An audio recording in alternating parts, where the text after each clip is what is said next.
You're watching The Experience, Comic Culture and Sales, streaming live daily to Facebook, YouTube, Twitch, and Twitter.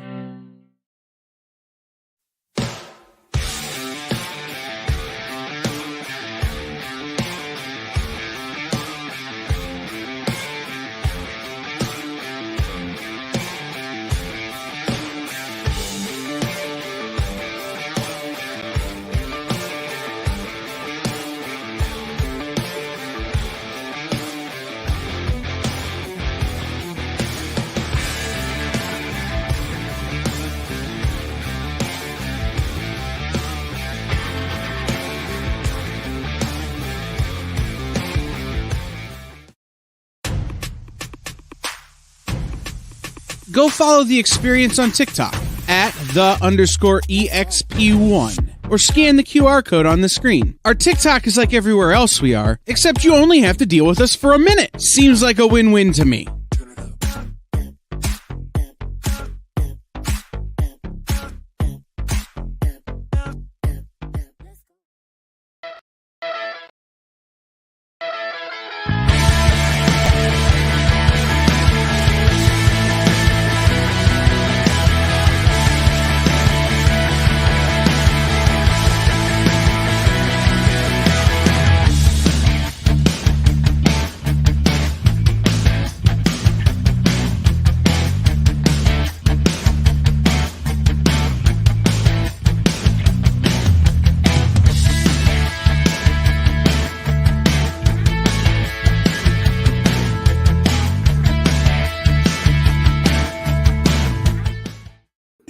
We'd be at a hotel. We'd be doing something. We're back. Happy New Year, everyone. What's up, everybody? I found this guy wandering around outside, so I decided to bring Nick's him in. favorite charity, I'm here. Yeah, it's good to see John back finally. It's been quite a bit.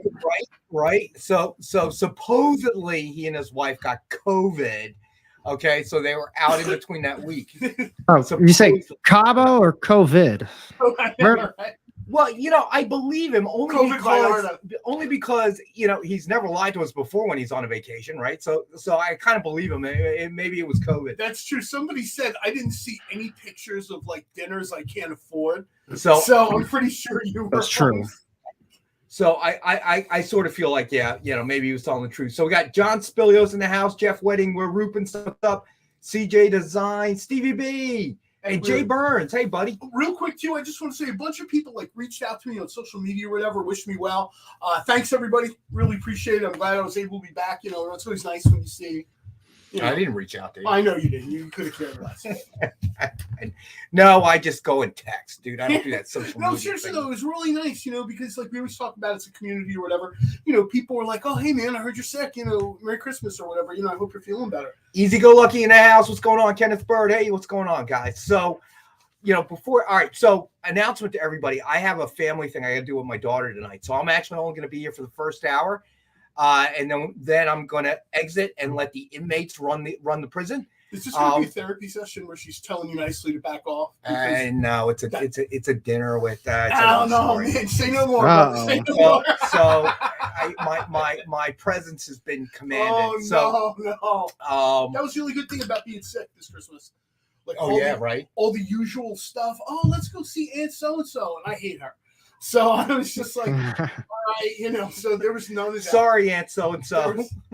It doesn't even matter. You can put in the name of an aunt. When they're like, let's go to church at midnight. How evil are you that you have to go at midnight and you can't wait for the morning? But it's like a whole thing. Lars, man, I know. We'll have to, somebody will step in. Somebody will step up and do the Rex cap for you, buddy. Well, John will do it. That's his favorite part of the show. Yeah, we'll get the John cap. John can read anything other than comics. John cap. Jay Burns, Descent into Chaos imminent. You know what the recap is going to be? When we go to commercial, scroll back and see the books we sold. That's going to be John's shortcut. I did want to mention, though, it's been a weird kind of weekend, I guess, in terms of course, Jeremy Renner. Man, that's crazy. He posted a photo from the hospital today. At first, when I read about it, it sounded like, it run over his leg. And obviously there was massive bleeding and stuff. But now it turns out, I guess it somehow ran over his chest or something. I I don't know, obviously, but yeah, I saw the video. So he is conscious, which I guess he's conscious and like with it to a certain extent. You know, it's not like, God forbid, he's just, you know, hooked up to a machine or whatever. Or, you know, Well, he made a post of some sort. What's that? He made a post of some sort. Yeah. So, I mean, so he is conscious. So I guess that's really good news. I mean, because when it first happened, you're reading the news, it's like he's critical, but he's stable. I didn't know that those two conditions could exist at the same time. Right? We're just hanging out at home, and my wife gets a text, and she looks, and it's from her sister, and she's like, they ran over Hawkeye. And I'm like, what are you talking about? Because I wasn't on my phone too much. I was sleeping a lot or whatever. She's like, they ran over Hawkeye. I swear to God, my first comment was, they started season 2? And then it turns out, you know, God forbid, I'm so sorry to Jeremy Renner, like he had really been injured and run over. But my first 5 minutes, I'm just like, oh, I thought Echo was going to be first and blah, blah, blah. My wife is looking at me like, what are you talking about? What is the matter with you? And I'm all kind of like wired, like, oh, I man, tell you so what, psychic. If Vincent D'Onofrio was driving that snowplow, we need to investigate that. That's what I'm saying. See, I'd love to see Vince D'Onofrio post a photo with a snowplow. Season 2. I don't think that's too soon. He's okay. He's okay. He shared a picture. He's fine. So that's why we. Yeah, he was sort of like smiling and with it and just letting people know, like, you know. He probably had no idea where he was. So his wife snapped that photo, put up the post. He's just like, "What's going on?" Like, yeah, I know. Man. He looked like he got jacked So- up for that thing for real, though. So Yeah, no, I'm glad he's doing better. he looked. The one eye is That was a bad completely- day at the office, man. Yeah, no Quick doubt. things. Right? I got to chime in with 2 quick things. One, when Rex leaves today, he's giving John his cap. Oh, So you will have a Rex cap. Oh, on the No, end. I'm not getting. No. can't. I can't. Number one, you don't share caps, That bro. cat hasn't come off since the That's 90s. like asking somebody to share underwear. I don't work like that, Nick. Yeah, This see what I'm show's saying? already off the rails. You see what I'm saying? Hey, the language is fine. Yeah, right, JD. Hey, wait a minute. How do you know? JD's no longer my favorite producer. Oh my God! I know, All right, Jay, step up, buddy. You're next to the line, brother. Thing is You're my favorite You know, producer he now. might have been saying that you might get lice when you get your hat back. back from me. He might say I'm the dirty bird. He didn't have enough hair to give me lice. Yeah, I was dude. going to say Come on. it's lie. It wouldn't be lice. It would be like a lie. You know, like Starving lice. One dude. bug sitting there going. Yeah, like with his hat out. Like, can you give me some money, man? I got nothing here. I got absolutely All right, nothing. let me ask the audience. If we got a cap that said Rex cap, hashtag Rex cap, who would buy it? Let's see if anybody would buy it. Who would buy a cap that said hashtag Rex cap? Why don't, when somebody buys a comic, why don't we just add it to their invoice? Let's not give them an option. What is this on there? There you go. There you go, JD. All right, Lars man. Lars Man's in. Nice talk for the highlight reel. I know I don't see Preston here yet, but I know Preston will be in. Marcus wants to buy red pants. Red pants. See, I told you I'm working on it, Marcus. I have not gotten an agreement, but I'm working real hard. No, Dude, you didn't even watch that show. Yeah, Nick shows up in Santa pants. I was wearing a sweat outfit, which I hardly ever do. Well, actually, it looked like surgical scrubs. All right. So, of course, knowing me, I called it out. So Lars Man's the only Rex cap supporter. No. I Man. doubt that, The man. line of, I doubt the line that. of show merch. Spam By the way, malicious. how was that figgy pudding? I never ate it yet. It's sitting in my pantry. I got to Did you eat it. see it? We got figgy puddings. Yeah, you were here, right? I did see Yeah, that. yeah, you were here. Yeah. Yeah. So, All right, I'll let you guys actually sell. all right. So, second call out, and obviously, I don't know if you guys were watching the game, but Damar Hamlin. Are you kidding me with that? that Was some crazy stuff there, right? Dude, I was watching that live. That was shocking. That was shocking. It hit me. Like, I don't know. It was such a surreal thing to see that. You know, we've seen bad injuries. We've never seen this. Joe Buck, Troy Aikman, they didn't know what to do. They'd go back to the studio. They didn't know what to do. Like, what do you do in that situation? It's so The much. people at the studio were just like, "Why are you throwing it back to us?" You know, their reaction was Nobody like, knew what to. I mean, nobody knew what to do. I mean, and I watched the game that Lawrence Taylor snapped Joe Theismann's leg. oh okay. yeah, I was watching that game, and I saw that, and the then announcers did not know what to do there either, other than what they did, they just kept replaying the snap. It was like, ugh. And then of course I didn't watch the game, but that was Daryl Stingley when he got hit by Lester Hayes. Oh, that was crippled him. Terrible. You see, but like you see, they've replayed that so many times for years. Like this has got to be, this has got to be. I mean, and you begin to wonder. I mean, you hear this happening with kids and stuff. A one shot in the chest, man, and if it's at that right moment, it can just stop your heart. I mean, obviously. Yeah, I feel I feel so bad for him and his family. They had something similar happen in MMA a couple years ago. A guy just caught a knee in the wrong spot. If I remember correctly, the fight was in Russia or Poland, like somewhere in Eastern Europe, and the guy just caught a knee in the wrong spot, and he fell to the mat, and everybody just assumed KO, and the guy just didn't move like at all. And immediately see the doctor, like everybody bombs in there, and it turned out the guy was having some sort of heart rhythm irregularity. He couldn't catch his breath or whatever. They had to, bomb him over to the hospital. And it was a knee where if you've watched MMA any period of time, guys get hit with knees all the time. Yeah. Sometimes you get knocked out. Sometimes you get hurt. Nobody gets like a heart attack from a knee shot, but the guy just got hit. You know what I mean? It was like one of those deals. Hugh in the house. What's happening, Hugh? I just, my heart goes out to Hamlin's family. I mean, we've got to know, and I did read that as well, CJ. And weird. I don't know. I mean, it may turn out that he had something, a pre-existing condition of something that just triggered it.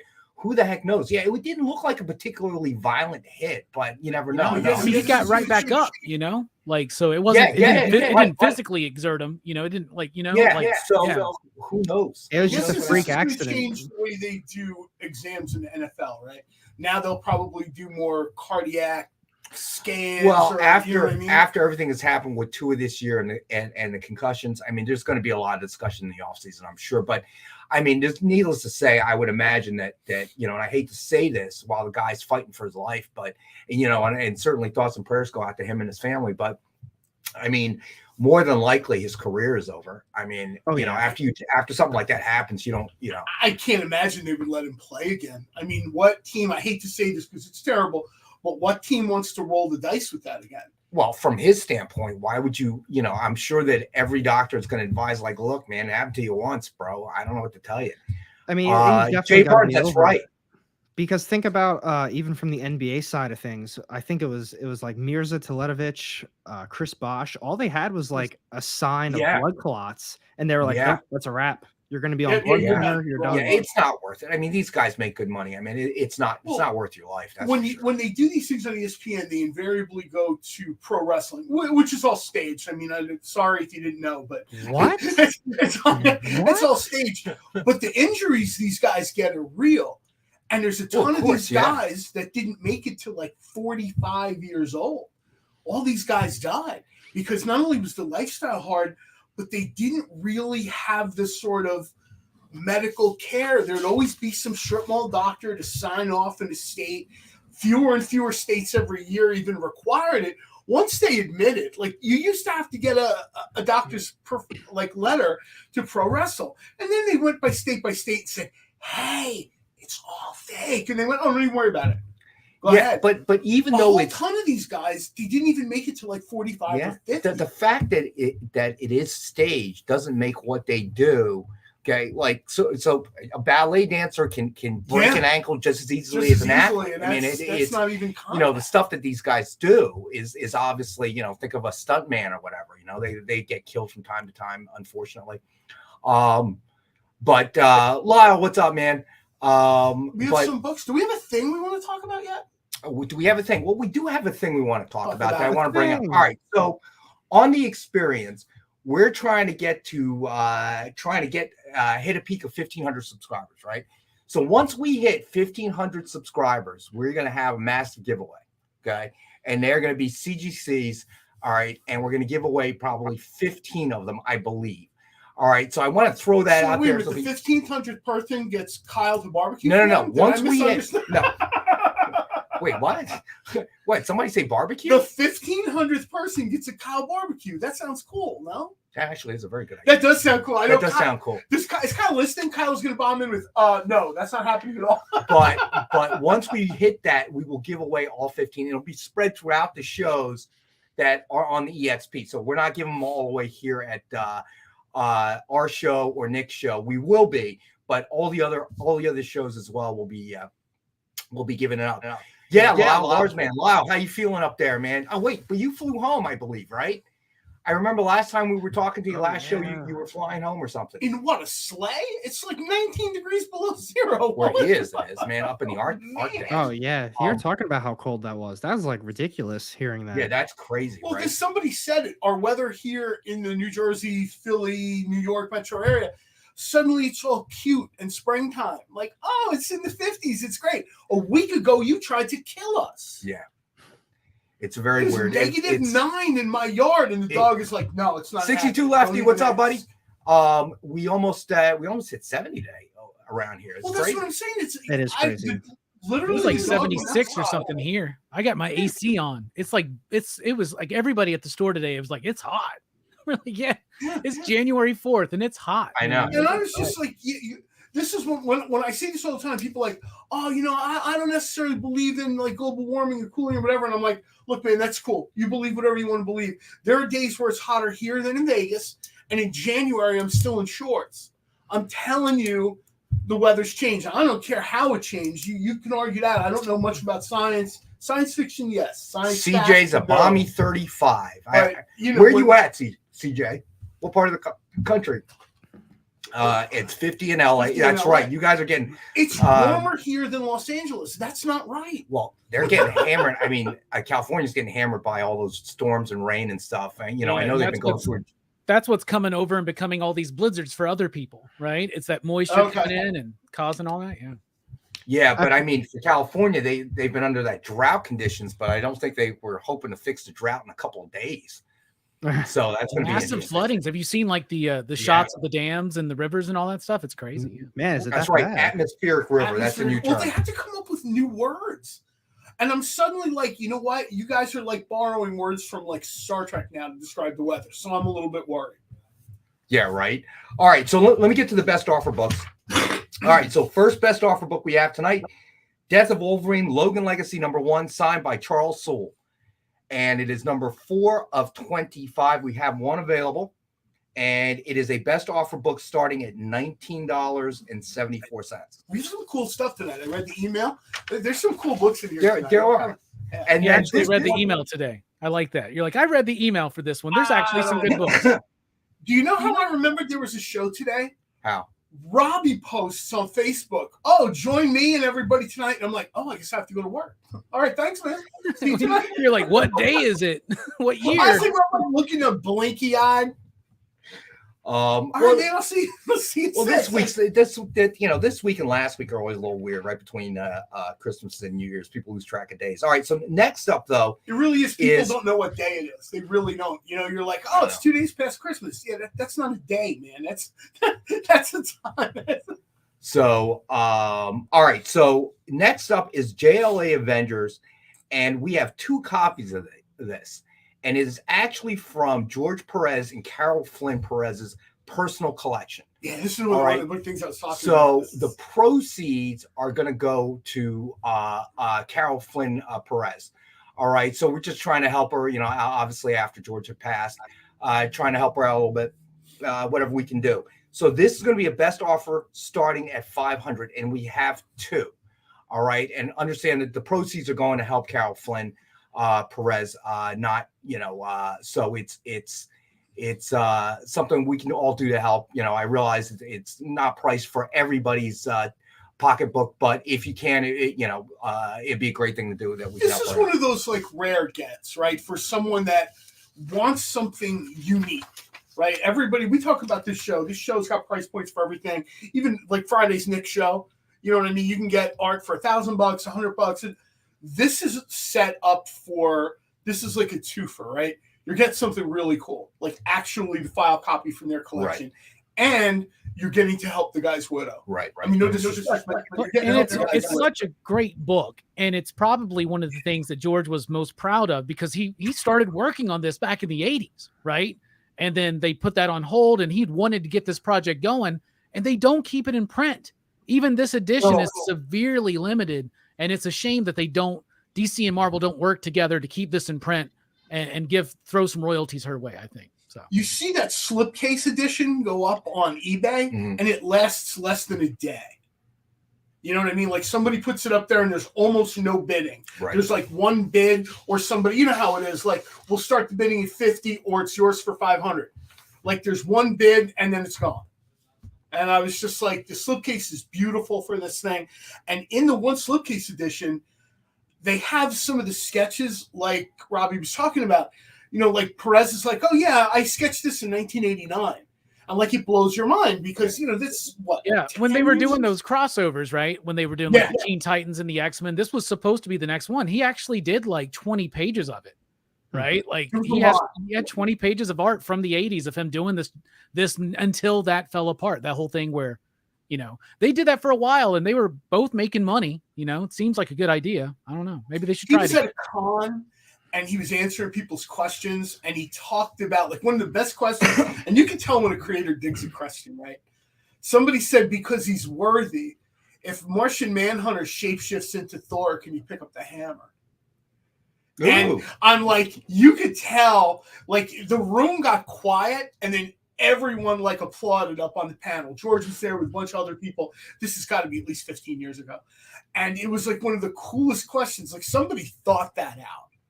Right, because I would say no, because Loki is the god of mischief, right? And he can make himself appear to be whoever, and he's never been able to lift the hammer because of that. Now, Jean may be able to lift it because Martian Manhunter is worthy, you know. Yeah, he's a good dude. I just thought it was kind of neat. If I remember correctly, at that particular time in the Thor comics, I think you had to be worthy and Thor. Like, I don't think if like a good person could just come along, they would grab it. Right. I think that was the thing. Like Thor has to be worthy or the hammer sits there. And I think the fans' thing was, well, what if he polymorphs into Thor? Does the hammer know? You know, it was one of those questions where people normally be like, oh, hardcore fanboy question. But the panel dug it. The guys on the panel thought it was super cool question. And what's cool about this book is you get not Captain America, you get Superman lifting the helmet, lifting the hammer of Thor. So that's always a cool moment. I'm not gonna lie, I've never read this. The argument in some cases that Superman. Alec, it's a really good book, but it's just hard to find because this trade paperback is incredibly limited. The original issues get a little bit now. I still have my original issues. It's a really fun series. Kurt Busiek, George Perez at the top of their game, doing amazing stuff. That's honestly why I've never read it. Back in print is if I use one of those genie wishes and Disney buys DC. That's really what you use your genie wish. I wish totally on. do that. If I had a genie wish right now, tomorrow you would be having like Batman Punisher. It wouldn't even be a question. Yeah, I mean that would probably. I think that would be a good thing for them to actually kind of work out together. You know, because sales on Batman Spawn were really strong comparatively to how the sales are today. So if they did like a Spider-Man, Superman again, they would sell a lot of comics, right? And they need to keep this book in print because that book is top notch. 100%. It's just, but yeah, this is one of those things. I mean, I don't want to just stay on this book the whole night, but this is one of those things where if you really want something special, right? This is like your chance. You know, stuff like this doesn't. You know, we're lucky enough to have two of them. Plus, this is like the good karma book, right? People know me. They watch this show. I've spent $500 on terrible things. This wasted it. It benefited no one. You know what I mean? This is a chance where you drop a few dollars, and not only do you get something cool, but you kind of get that, you know, I'm helping George Perez's widow. That's true. George Perez has done like a million things for me in the years I've been watching comics, reading comics. All right. So let's throw another book out. Let's do Fantastic Four, number 584. Signed by Jonathan Hickman. And we have one available, number 14 of 25. And we have it for $19.61. The other thing with that, the book we were just talking about, because I know they just recently they just did a reprint within the last, recently, I think when he passed, and people were selling that for a ton of money. So I feel as though like every time they do a reprint or they probably bring it back, it's going to be one of those, I don't want to call it a cash grab, but you know what I mean? Like people are going to take advantage of that. Right. It's like Marvel and DC can't come to terms on it or something like that, right? Like the Hero Initiative are the ones who got that together specifically because George Perez was, you know, needing some help.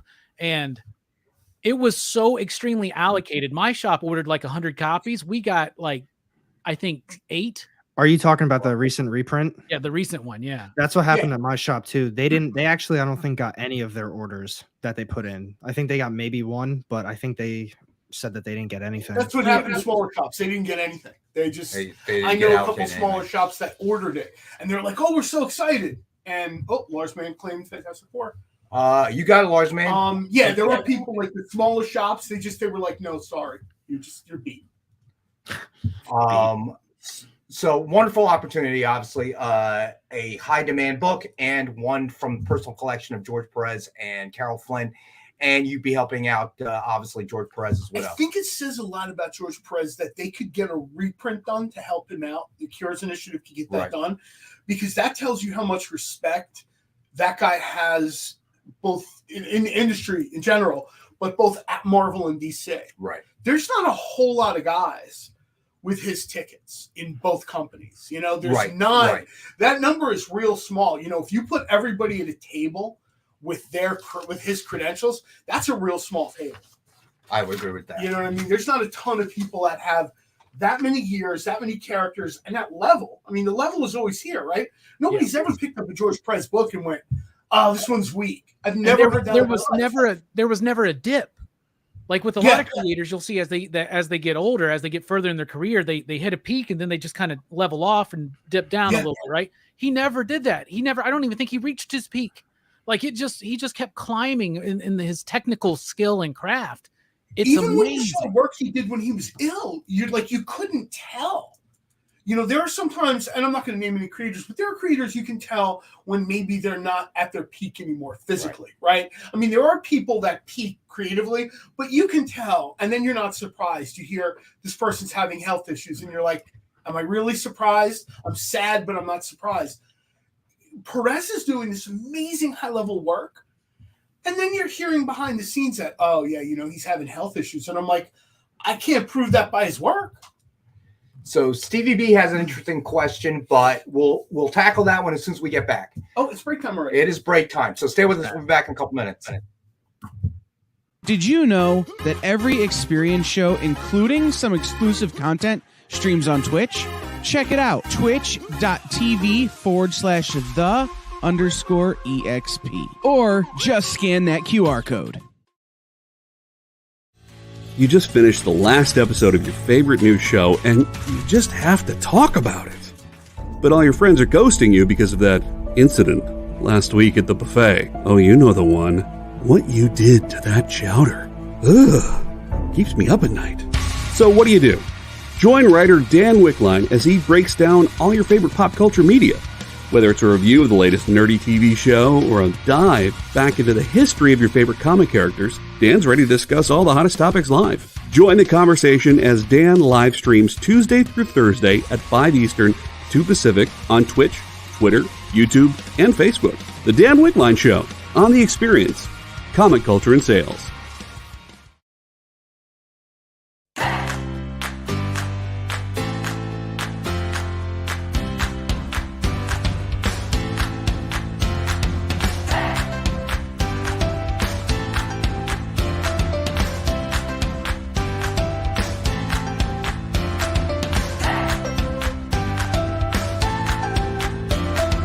There's something for every imagination at your local comic shop. Visit comicshoplocator.com to find a store near you. I'm Al Simpson. I do a comic called Vampires in New Jersey, and you're watching me on The Experience.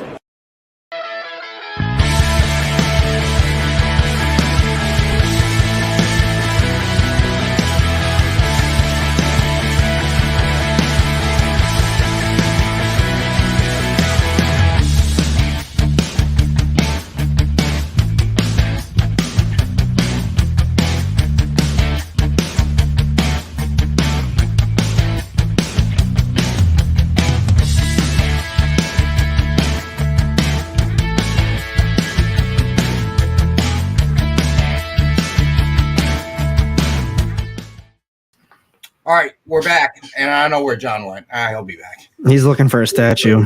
I turned off the lights in the warehouse, so he doesn't know where the lights are. Oh, there he is. I should have brought my phone. The warehouse is dark. Yeah. That's what happens when you turn the lights off. So Marcus answered lawyers, probably. So I mean, does anybody know anything about the rumors? It's always some combination of back and victim, and generally these things are always lawyers, it's money. Always.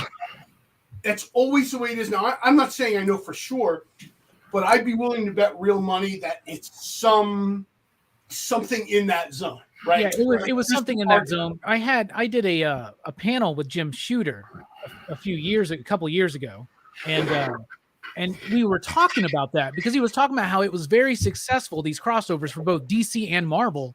And then he's like, yeah, and we had the plan to do this after the X-Men, but then that fell apart. And I think he was basically saying that it was something to do with like corporate on both levels, right? He seemed to be more blaming DC, but of course he's going to do that. Was that panel in Chicago, really? No, that was here in my hometown in Alabama. Oh, okay. No, because a few years back I was at a con in Chicago and Jim Shooter was talking almost the same exact thing, where he was like, I think Shooter's comment was everybody's to blame, nobody's to blame. Right. He wasn't going to point a finger at one person and say, this office. And then Marvel had just instituted their royalty program with the X-Men Teen Titans one, because I know that Walt Simonson talks about like how much money he got off of that. So maybe that had something to do with it too. So now the pie is smaller for both companies because the royalty program's in place or something. I don't know. Maybe Nick knows. Nick probably knows. He's the historian of all that stuff. Dinner with everybody. Nick could finish like every story with. So I'm having dinner with somebody, and then it turns into like this whole story about creators and that. All right, JD threw up a link. Lars Mann says, I would guess the inept team at WB isn't smart enough to show 40 years worth of Bugs Bunny on their own HBO network. I just heard that as well. They're pulling. I don't know what's going on with HBO Max. I don't know. Somebody said HBO Max is going to merge with Discovery Plus. I have both of those services. So if they're going to merge them, they owe me a check because I don't do month by month. I pay for the year because I hate monthly bills. Oh, well, I'm sure your check's in the mail. They sent it to my email address here at Dynamite. I better check my spam filter. There's a check in there. Might be money in there. No, but I'm thinking about that though. They're talking about merging these things, and I mean, of course, this is a first world problem. Nobody cares about me, but generally speaking, there are people that probably have HBO and Discovery Plus, right? And so essentially, they're kind of migrating content from one to the other, supposedly. So I'm kind of wondering how that's going to go. Is there going to be like a cutoff date? Because a lot of the stuff that I pay for HBO Max for is that back content stuff. Right. I'm not like the biggest fan of Dune. I know that's sacrilege. I wasn't the biggest fan of Westworld. I know, right? That's not what I'm paying for. I forget what I paid them for annually through Amazon or whatever, but that's not what I'm sending them that money for.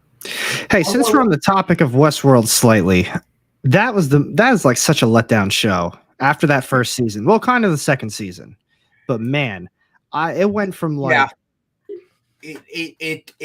I gotta admit the same thing. Robot horses only go so far. You know what I mean? And then I'm like, I love the movie because I'm a big Michael Crichton fan, but I only ever watched that first episode. And now I want to get back into it, but everybody tells me not to because the show like falls apart, man. I don't spend that time on Shudder or Shotbox or something. I don't even know if falling apart's the right way to describe it. Rewatch Slumber Party Massacre 2 a few more times instead. Is that what you're saying, John? I'm just going to say, man, you know where the good content is. Oh, you know what? I'm going to throw this up here real quick. This kind of doesn't really have to do anything, but this is a funny story. This is going to be shocking, Robbie. This is from American Mythology. I just got this signed by writer James Kohoric. Nice. Full disclosure, he's in the office over there, and I beg him constantly for stuff. And he got so disgusted. Sound familiar? He was nagged into signing this for me. The reason I'm showing you this is I was sick home. A lot of what I watched was Shudder, to the surprise of nobody. My wife, and I guess this is on me for being a terrible husband, I didn't notice that my wife did not know that the Christmas horror subgenre existed. Oh, and it's huge. It's like, we're gonna watch Robbie pass out right now. Seriously, and my first thought was, I can't wait to tell Robbie this, because I sit there and I put on the original Silent Night, Deadly Night, right? And my wife was like, "What is this?" And I said, the guy who writes this is a dynamite. I talk to him all the time. And my wife is looking at me. She thought it was some kind of weird Energizer Bunny commercial. I'm like, no, it's Silent Night, Deadly Night. 10 minutes into this, she looks at me with this sort of like, I strangled a kitten in church with, they have scary Christmas movies. Like my wife, it suddenly got very like Downton Abbey in my house as my wife picked up her skirt and went to another room. Well, and that's like, what happened when that movie came out, John. Do you remember how controversial it was? I got pulled after a week in theaters. Black Christmas was another thing I watched over this. I was just kind of sitting there, right? I was bummed, and I thought, you know what? I'm not in the mood. That's debatable, JD. That's debatable, but I get what you're saying. You know what I mean? I'm sick. It's Christmas. I'm going to watch horror movies. The look of just, I don't know if revulsion is the right word, but my wife, not even that I liked it, that society would allow films like this to be made. She was like, she was disgusted. And I'm just like, we watched Krampus, and she keeps poking her head into the TV room. And full disclosure, the TV room is basically me and my comics and like a 76-inch television. That's all that's in this room, right? And a couch. Me and the dog, and my wife peeks in, and she sees Krampus, she sees this, she sees that, and each time she sees it, her face is more Spanish Inquisition. Like I can't believe we do it, man. That's why we do it, baby. That's why we make these things. So then I get her because she loves Stranger Things, and I'm like, the kindly dad from Stranger Things? Oh yeah, I love him. He's in a Christmas movie. We sit down, Violent Night. I'd seen it in the theater, but it was on demand. Yeah, and I really hit like it, Violent and Night. she's like, the last words she spoke to me for a day and a half were, "Oh, he's Santa," with joy in her voice. That was not the Santa my wife was expecting. And I just, between dating, knowing her, and being married to her, it's almost 30 years. And I guess it tells me how unobservant and terrible a husband I am, because I did not realize that she had no idea this genre existed. Now, if you're rolling with me in any capacity, you're seeing a lot of movies. I don't care if it's in the theater. I don't care if it's back in the day in Blockbuster. I don't care. You know what I mean? You're seeing a lot of movies if you're hanging out with me for any period of time. Never, you know what I mean? She never got it. And it was disturbing to her. Like days later, I hear her on the phone with her sister. They have Santa killing people. And it bothers people, man. There's so many of them. Christmas Evil, Black Christmas, like we mentioned. There's so many great Christmas horror films. There is a whole subgenre. There's more holiday themed horror. There's more for Christmas than there is even Halloween, which is crazy. Halloween, yeah. Did you watch Christmas Bloody Christmas this year? I did not watch it this year. That's a Shudder original. It is awesome. I love it so much. It is like, now I'm gonna go back and watch it. Do not let your wife watch it, because if she couldn't handle Violent Night, she's not going to like Christmas Bloody Christmas. Oh no, she tried a little bit because she was sick too. She's like, "Oh, I'll sit here with my husband, the sickly husband, and watch Christmas." No, that'll never happen again. Just no. She would have rather sat outside in the yard where it was like -8. She was like, "No, I don't know. Why are you enjoying this?" And I'm laughing. And I'm like, "Yeah, it's great." She's like, I'm like, this is, and I even said to her, I was like, this is why they make these movies. This is why the horror genre exists. Yeah. So Lars, man, 76-inch can be a name drop if you want it to be, my friend. All right. So go ahead, take that shot.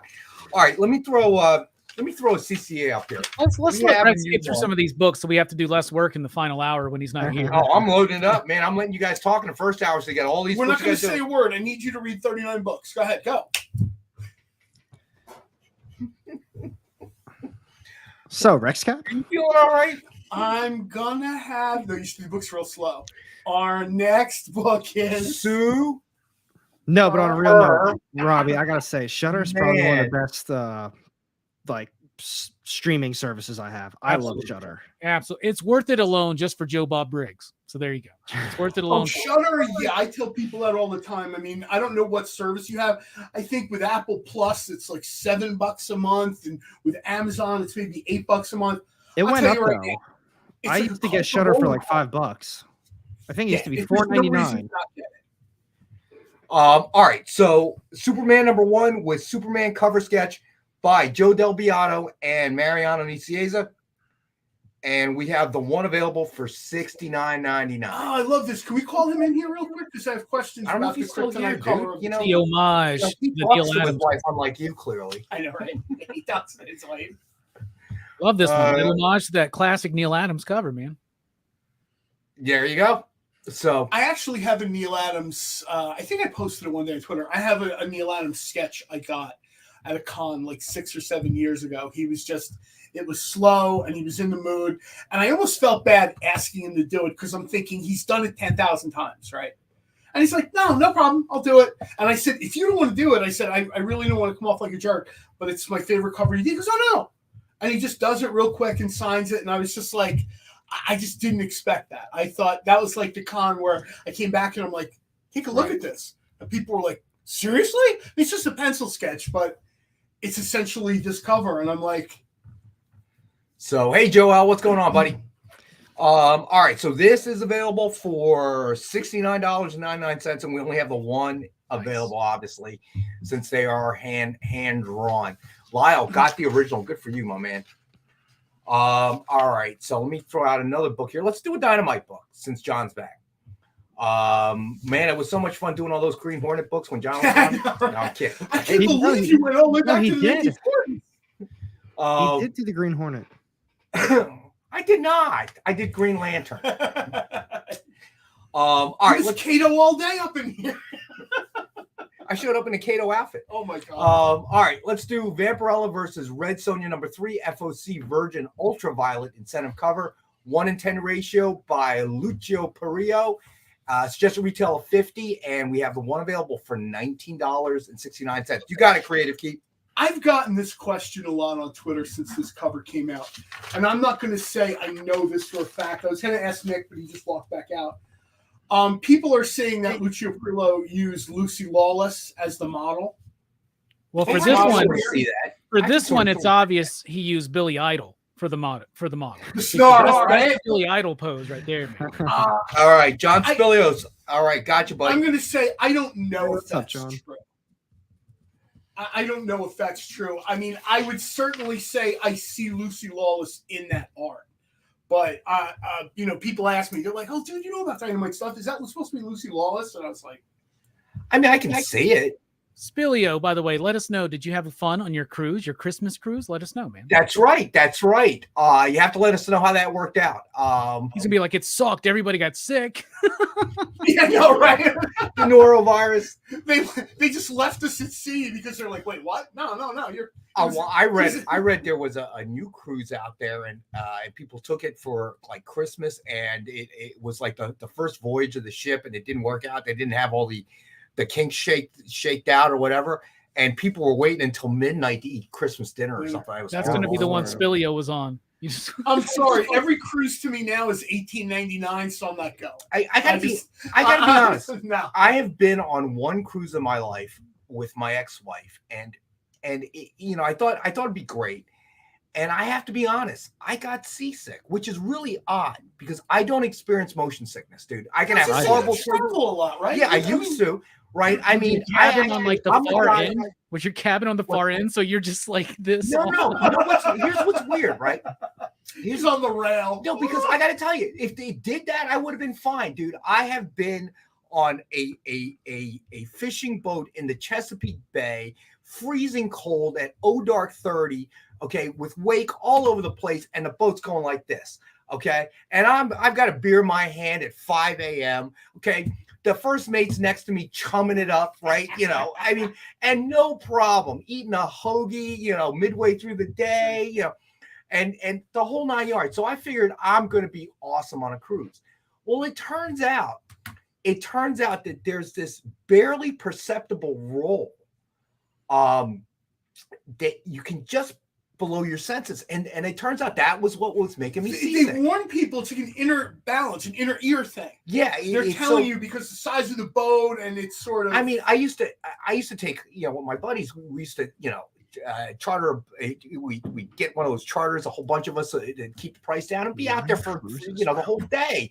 And it's like rocking like this to the point where, when they say sea legs, right? We get off the boat with all that drinking all day long, starting at 5 a.m., you get on there and, on solid ground, and you're feeling a little bit like, and I'm fine. See, the first couple cruises I went on were great. The last 2 cruises I got on, I got cruise crud, which is like a more terrible version of con crud, and I was good. Like I get off the cruise and a day and a half later, I'm sick. Back then, when I'm sick, I can't work because I work with food. So I'm like, yeah, I'm done going on cruises. I've never been on a cruise. Yeah, me neither. Hey, we should go sometime, Alec. I don't know if I'm ever going to go on. Oh, God, that would be great. The comic cruise. We'll make a YouTube video out of it, man. It'll be fun. I got to admit, it was fun. I had a good time. Do you want to ask Nick if there's money in the experience budget for a You cruise? can ask him. We got to sell some more books first, man. I would get sick as all. I would get so sick. I can already feel it. I would get sick. You may not. Come on, man. 311 does a cruise. Kiss does a cruise sometimes. Let's go on a Kiss cruise. That'd be fun. Not because we're kissing, but like the rock group Kiss. Oh, I know. If I ever go on a cruise, that's why I'm going to go. So Jay Nunya, hey, thanks for joining us, man. And Tom Bishop in the house. What's going on, buddy? Yeah, and let's raise some money to send me and Alec to on a cruise so we can film a video for the experience. Wouldn't that be fun? I like that. Be very careful throwing that out there. Oh, no, I'd be told, oh, my God, yeah.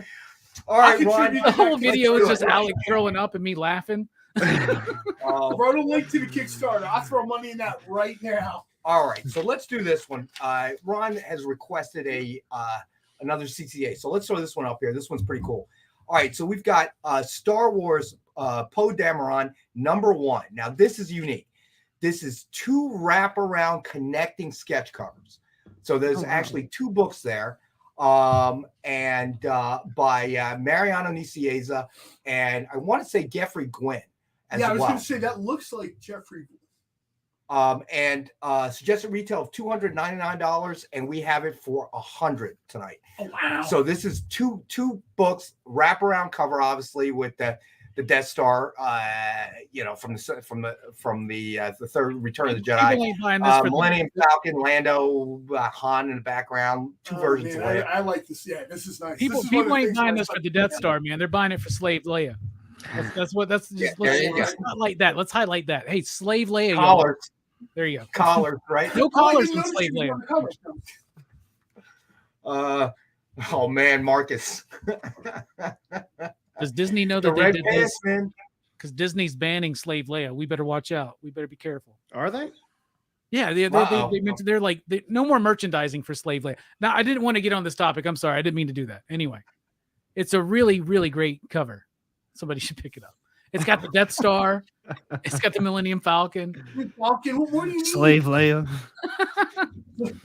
No, you know what though? I mean, literally, this book is $200 almost. Yes. I mean, the Star Wars fans, this is like your moment, man. We just started giving stuff away when I was gone. That's a lot. Actually, we kind of did. Did we really? I was going to say, don't we need money to send these guys on a cruise? We gave a lot of stuff away when you were gone, actually. We did. All right. Look, it's got Han Solo, Lando Calrissian, I believe. Is that Lando? What I'm saying. Yeah. All right, let's do the last DCA for Ron. All right, we have Deadpool Secret Wars #1 with Werewolf by Night by Joe Del Beato and Mariano Nicieza.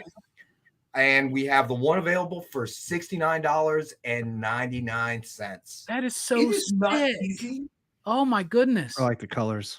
Yeah, look at the way the purple and the pinkish green, and that's awesome. I got to watch Mariano work on this one. It is not easy to get Mike Plug energy into stuff. Like that pose, and I realize maybe some of the younger people will be like, what are you talking about? Mike Plug is awesome. Why are you calling Alec out like that? I wasn't calling Alec out. No, I just picked up his Modern Masters. I don't know if anybody collects the Modern Masters books, but I just picked up the Plug Modern Masters. It's excellent. It's fantastic. Plug had this kind of unique way with monsters, and somehow they kind of recaptured this, and I just think that's real. There's certain things it's difficult to do. I don't care how good an artist you are. I mean, I would never question anybody's art talent, but it's just not easy. You don't see it. There's a reason why a guy like Plug's work kind of stands alone. It's you don't see a lot of people doing that style, especially now. You know what I mean? And I just think it's very cool to see that. Yeah, I agree, Jay. Mariano's work is incredible. So is Joe Del Beato. Oh, we sat here and watched Mariano do stuff, and we were just like laughing. It was so good. Like, oh, yeah, didn't Moon Knight almost look like he's greased up and shined up like a professional wrestler? Doesn't he just a little bit? I like that. He looks like he's like, Little bit. come on, mother, let's go. He's for Horror Mania. Yeah, right. You come meet me at Horror Mania 33. Jake says food image work was awesome. So that is also available for the show. And you know what? Let's do a quick Rex cap. Let's get a few more books out there, Rex. Come on, man. Get a few more books in. What's wrong with you? All right, you know that we're going to be too off. You just don't want to do it in the last hour, you guys. You guys just want to think we can depend on John. The crap. I know. I'm on to you guys. And me and Alex are going to start talking about this cruise. Yeah, we got to make these plans for the cruise. So Robbie's ready to go, man.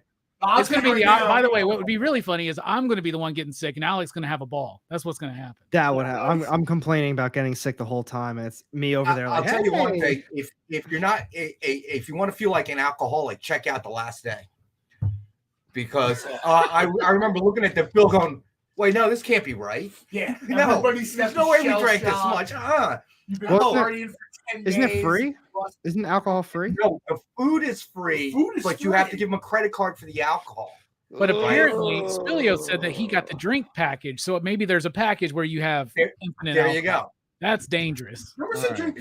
We can figure this out pretty easily. All right, Alec. After 8 p.m., we can't be close to the deck of the ship. We got to be within, safely secured. You don't want you guys falling off. We're gonna get them the Chucket Bucket package. So so JD sounds like an experienced cruiser. All right. JD's got to come with us to film and produce the show, obviously. So we need to raise money for the Alec, JD, and Rockin Robbie experience cruise. On 9 cruises this year. I'm not sure if it was creative. Somebody said they've been on 9 cruises this year, man. And there's only 4 days this year, so that's a lot of cruising. Yeah, for me, I got over the motion sickness after a couple of days. It went away, and it wasn't like real bad, like I was throwing up. It just felt like, this kind of like base level nausea. I don't know what it was. Which is I see Stevie B mentioned the Alaskan cruise. That seems like a really fun cruise. I heard that is one I would do another cruise again. That seems to be a cruise where you're drunk constantly because you're cold.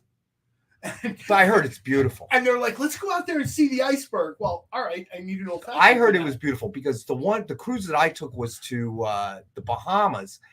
And after a certain point, seeing nothing but open ocean. And it just, that's the way it is when the ocean. I've seen it. Everyone's like, ooh, great water and trees. Hey, so there's actually multiple different packages that you can do.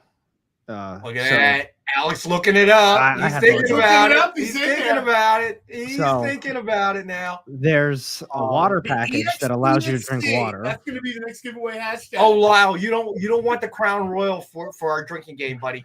Just take like a small shot of that, put that away, and get something cheaper. Yeah, I'm sure there's going to be the water package, Alec. The water package, like this is just water only. Yeah, it's funny because the description of it says, "Let it flow with water." 6, 12, or 24 packs of water delivered to your stateroom. But then there's that's a lot of water. There's a classic soda package or a freshman package, and then here's what everyone's been waiting for: the deluxe beverage package. Enjoy unlimited drinks and options all cruise long. Blah blah blah blah blah. That includes beer and wine by the glass, cocktails, spirits, and liqueur. This sounds like a dream. It sounds like a dream. But it doesn't. There's no price next to it, though. Nah, they want to get you further into clicking. I need you guys to click 3 more times, 9 more ads. Yeah. I need to drink the failure package. All I gotta do is add my credit card info. They'll tell me the price. Yeah, no doubt. Hey Nick, we need the credit card info. So JD says the price per day is usually around $50. Oh, that's easy. That's a good deal. Not bad. I spend more than that. Yeah, they would definitely lose money on me. I spend more. I spend more than 50 a day drinking on average. Normal. That's what I was going to be. Boy, are they giving me like Bankers Club gin in a plastic bottle? I'm not drinking that. I honestly won't. Creative Geek AR wants to know what cruise line were you looking at?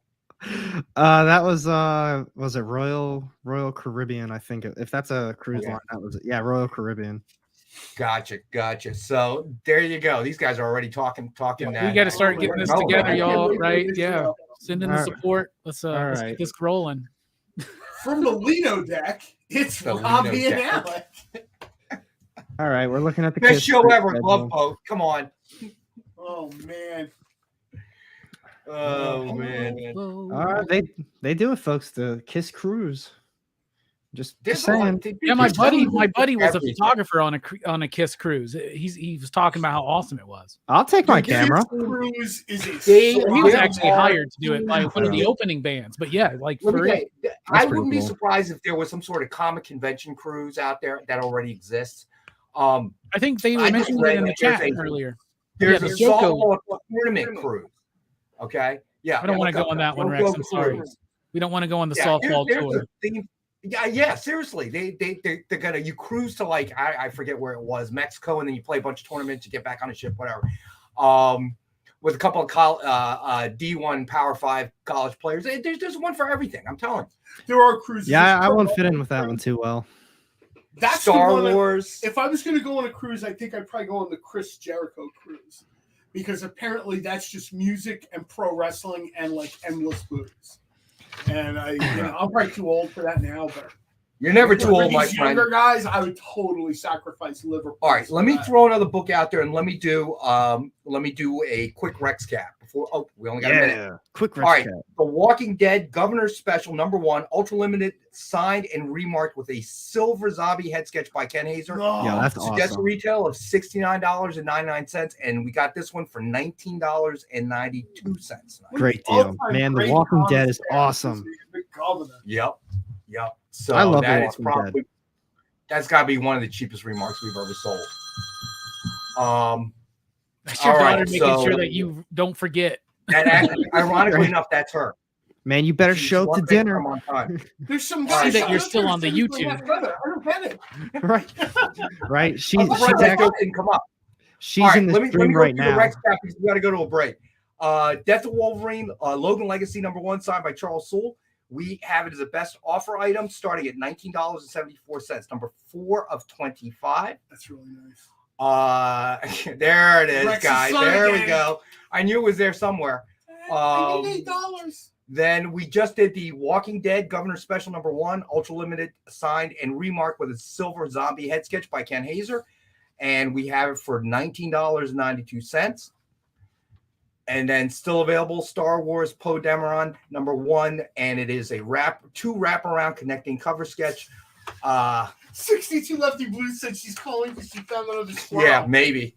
And then we've got Deadpool Secret Wars #1 with Werewolf by Night cover by Joe Del Beato This and is Mariano so cool. Nicieza. This is so cool. I know. And we have the one available for $69.99. And then don't forget JLA Avengers from the George Perez and Carol Flynn personal collection. All proceeds will be going to Carol Flynn to help her out. It is a best offer. We have 2 of them. Best offer starting at $500. All right. So we got the way things are going with this book, there's a possibility this might be like your best option. I mean, of course you're doing a good thing, but this might be your best option to get like a special edition of this book. Because they don't seem to be any closer to saying, hey, look, let's sort of check everything and get nice copies of this out to people at maybe an even remotely affordable price or realistic numbers. People ordering 10 and getting none or 2. Let's maybe do this in some way where a new generation of fans can discover this, right? That doesn't seem to be on the horizon. All right, we got to go to our next break, and I'm checking out. I will see everybody. I'll be on Robbie's channel on Friday, obviously. Yep. And we'll be back Monday and Wednesday with John and Robbie and Alec. All right. So thanks, guys. Have a great night. Have a great rest of the show. I'll catch up with everybody We'll next be back with the Booze buddy. Cruise review in like 2 minutes. Join the party. Head over to our link tree to find all the links for everywhere the experience is all the time.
You know how when you go to Comic-Con, after Comic-Con, you go to the hotel bar, and there's a whole bunch of people playing music and dancing, and you've got Pikachu and Lara Croft Tomb Raider doing the cha-cha slide just down from Deadpool and Batman and Wonder Woman? That's every Saturday night over on the Experience Twitch channel. Join Taji Beats for the EXP Dance Party, exclusively on Twitch, twitch.tv/the_EXP.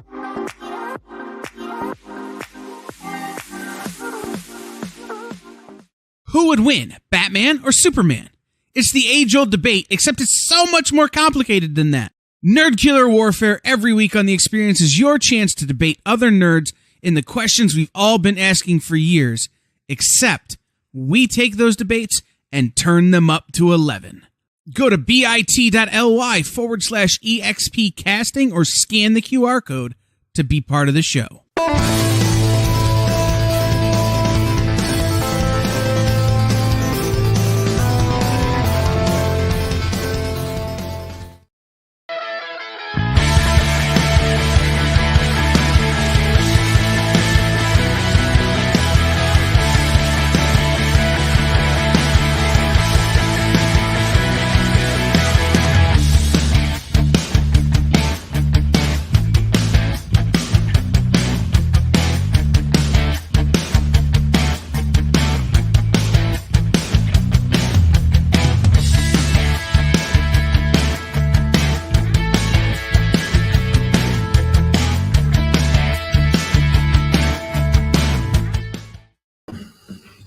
We are back. Thankfully, there's two people here, so that's less stuff I have to do.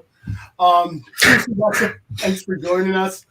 Talking about cruises a little bit. I just looked real quickly, just Googled real quick. Yeah, there's comic book cruises. There's all kinds of stuff. Some creators, there was apparently an Alex Ross cruise announced that never materialized because of the pandemic. I can't. That would be cool. Alex Ross, like getting 9,000 people asking him to do. I'm going to do one sketch.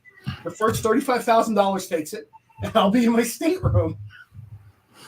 Not a bad gig, right?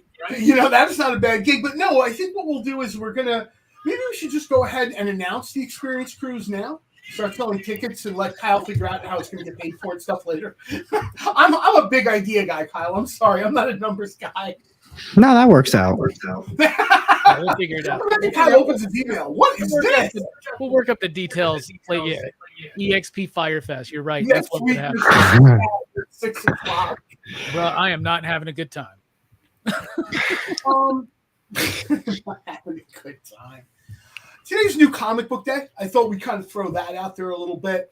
If there's anything you guys saw that sort of jumped to the forefront of the pile. I mean, I remember this is a light week, wasn't it? It was a light week. Kind of sort things out. Good for me. Yeah. I think we all deserve a light week every once in a while. So, what did you like, Alex? I'm good. I usually grab like 10 a week. I try to stick to literally 10 or 11 just for financial. But I'll tell you what. This one, I didn't think my shop was going to get it because they usually don't get a lot of the smaller indies anymore. Actually, before I show this book, John, we've been talking about this for a bit now. My shop, they're not really getting as many new comic book day books. They're really cutting down. So what they used to do is when they would go through all of the books in the back, they'd have these two massive tables set out. They put all the books out by the publishers, all the variant covers, blah, blah, blah. And they sort it that way. They still do that, but they knocked it down to like a table. And what they started doing is then they started putting it in a long box because they realized they have that little of new comic book day books now that go on the shelf. Today, there was half a long box filled with new comic book day books that they're putting out. It's insane. Wow. They are really, really cutting down. But that's a whole different story. This book. No, but I think using the number 10, it's a nice round number, right? A lot of people I talk to are trying to keep to 10 books a week, right? Because it's easy to do the math that way. If books are $5 each. Yeah, 10 books is still like 50 to $60, Which is a lot. That's a lot of money a week if we're being honest here, for books that aren't, I hate to say this, but for a lot of books that aren't that good. You're keeping up with ongoings. There's tie-in series. There's one-shots now. There's stuff that you have to read to know the other stuff, at least speaking for Marvel, because I don't really read DC. But I'm like before I show off the book that I did really like, I don't even need to show the covers. I ended up getting the Scarlet Witch book, and I got the Joe Fixit book. And I really don't think that either of them, well, the Joe Fixit one wasn't horrible, but that Scarlet Witch issue, I think it was $5.99. And I was like, wow, the artwork is nice, but that was a very boring story. Like, I agree. I'm sorry, but I didn't like it at all. It's an interesting enough setup. It was some of the best. Now, a Joe Fixit Scarlet Witch book, I'd buy. Well, no, Joe Fixit book is separate, and I like the Joe Fixit book. It wasn't bad. I'd say it wasn't good, but it wasn't bad either. It's like, okay, this was. Yeah, Scarlet Witch had a cool setup for the whole idea of the series, which now like Scarlet Witch has this magic shop, and in it she's got this magical door that anybody out there who is in trouble and feels like they have nowhere else to turn to, they'll go through a door and wind up in her shop. So she'll help them out. It was just a long issue. I think it was $4.99, right? But it was long issue. There was extra pages, and the story didn't seem to justify it. But I didn't really like that one that much. But Joe Fixit. What was the one you really liked? You're right. $4.99. You're right. But still, $5 for a Scarlet Witch book that nobody really asked for. I'm just saying. And I don't want to say it's a throwaway, because there's someone somewhere who read that and was delighted, right? So I don't want to bag on someone. But when you're looking at the money people spend now on books, not only should people be picking their shots more, but I think to a certain extent, the publishers should, especially like Marvel, I hate to single them out, but DC as well. You see the smaller publishers, and we've talked about this before, some of the creative energy at like Dark Horse, Image, some of these other smaller publishers, right? Marvel and DC have the biggest slices of the pie, and they're getting the most money. And when they're putting stuff out there that's super forgettable at $4 and $5 an issue for 17 and 18 issues, you can only do that for so long before people are just like, you know what? Nobody asked. And I'm not singling out the Scarlet Witch. I didn't read the book yet. I was told it was like an Archie horror comic, but not that good. That's actually that was like the review I got on Twitter today. That's pretty. Now, I will say it's some of the best Sarah Pichelli art I've seen in a long time. The artwork was very good. She's really, she's one of those people like now that she's like really in the zone. It had a really cool ending to tease into something that hasn't, like a relationship that hasn't really been explored yet. But I don't want to spoil what that is. See, that's what I said in my video. I said, they left us on a cliffhanger that leads into where the series is going to be going. And I think my exact words were, but I don't care enough to continue to find out, I don't know if the writer, Steve Orlando, is a big Buffy fan, but I got major Buffy vibes. Like, it feels like it's going to be Case of the Week. There's going to be a Scooby Gang. They're in a magic shop as their home base. Like, that's straight from Buffy. So I gotta tell you, that's straight from Buffy. And now that you read the book, I do agree with that one comment on Twitter. This does sound like something from Archie horror comics. Like Sabrina's working in a bookstore. I mean, no, seriously. And again, I'm not giving them a shot. If you like the book, awesome. I mean, we're here to, kind of promote everybody buying books or whatever. But everything I heard about this, they made such a big deal. Like, Scarlet Witch #1 is out there. And every comment I read was like, meh. What was the book that you liked, Alec? It was this one. It was from Ablaze, Children of the Black Sun.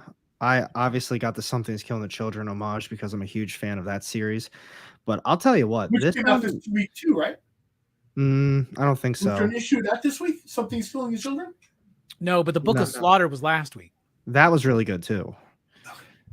It was all right. Like, most of it's just infographics that we already knew. But see, not everything. They went into a little bit more. $10 book, man. Like, I get it. I mean, it's fine. It's a $10 book that was sold as if it was going to be something new and original. And it's mostly lore. That's funny you say that, because when I went into it, like when I actually did my review, I said, I don't know if the price is justified, but I think as a very biased fan, this is something That's Killing the Children fan would really like. Yeah, I thought it was just going to be a story, maybe about a character we don't even know that kills a monster or two, something like that. But the fact that they went in depth, a little bit more in depth with some of the masks, the process, I really enjoyed that. But I totally agree. $10 book for that is just... Yeah, I agree. That's a lot. So I didn't read Children of the Black Sun. That I think I looked through it, and I think, I'll be honest with you, I think I didn't like the smell of the book. There was something really chemically off the smell. And I looked at it, I was like, I don't know, man. Sometimes I'm like, I'm not going to read that because it seems like it's going to take me 20 minutes to read it. And it smells bad, man. It'll give me a headache. You know? Best smelling book this week was Five. Headache. That's funny. See, I was excited for it, but I didn't think my shop was going to get it. I feel like they almost never get a Blaze. But what it is like over the course of 30 years, a black sun rose up and it caused like all this crazy stuff to happen in the world. Like people were killing each other, a lot of bad stuff. But women who got impregnated during the black sun, their babies came out like white skin, red eyes, and they get treated differently. But there's nothing different with them. They said that all these tests have been run on them over the last X amount of years. They seem normal, but then you get left on a cliffhanger that they're not normal. Yeah, can you give that book a sniff though, and give us the sniff test? I will. That sounds like a cool concept. There's a chance as comic fans we might be getting a little too particular. I'm sorry. IDW, I love your stories, but there's a cinnamon smell.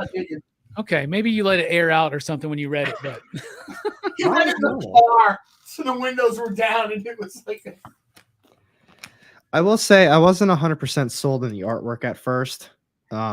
Wasn't bad, wasn't great, and usually the artwork's what really draws me in. But I remember reading the description of this one, and I was like, "Ooh, I really hope my shop has it." And it turned out to be just as good as I thought it was going to be. I'm glad you got a hold of it, man. Trojan from AWA was also extremely good this week. But I really like AWA as well. I don't know if you read that one too. Yeah, I read Trojan. Trojan was it got me by the end of it, but it kind of took a while to get there. I think the buildup was worth it because they kind of laid, I guess, the groundwork of what she was aiming for, what she was trying to get to, and then all of a sudden it was like bang, the big reveal. Yeah. And everybody's doing these like dark web Red Room books now. All of a sudden, since Red Room's like a big hit for Fantagraphics and. So that's always funny when you see the trend start working. So I guess we're getting some torture porn comics coming up. So that's always nice. That's what Lovesick was. I read that first issue. I didn't really like it though. I did like Red Room, but I didn't like Lovesick. I love Red Room. It's one of my favorite books. Lovesick, I like it, but it makes me uncomfortable. But I like it. And at first I was like, is this just ripping off Red Room? But it was apparently done in 2019 at the first time. But I'm digging it.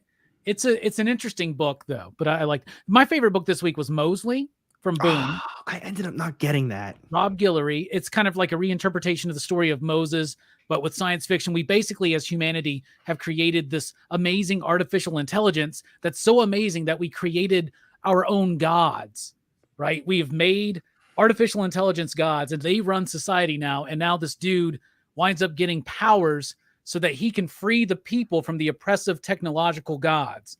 And his name is Mosley, and it's a Moses story, and it was really good. But also, very impressed, y'all, with Purgatory Must Die.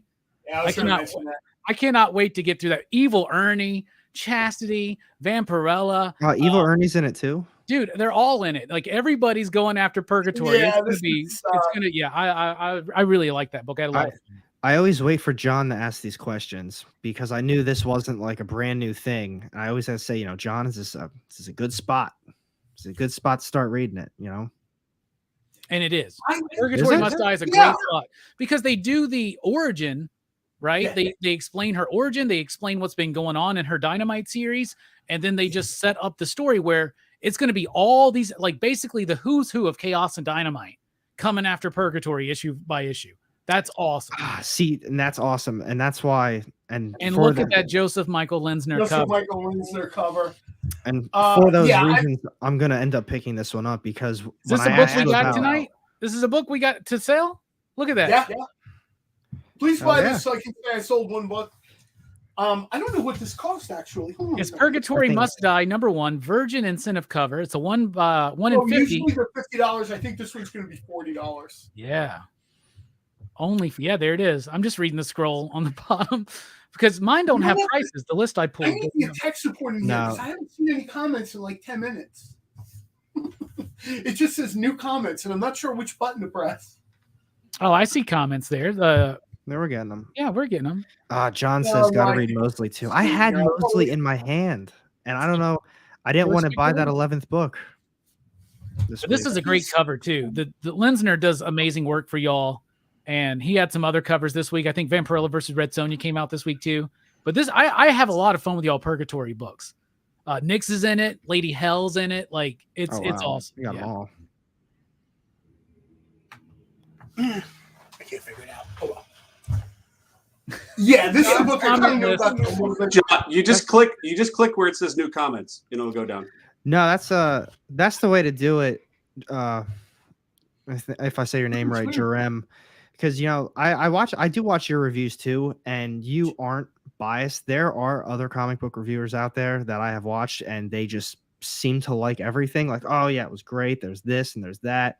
And it's like, no, there's no way week after week you like every single one of these books. Something has got to just, it's not possible. And you're very upfront about things. You're very just, I like it for these reasons. I understand, not everybody might like it, but that's good because you're letting them know exactly how you feel and why you feel it.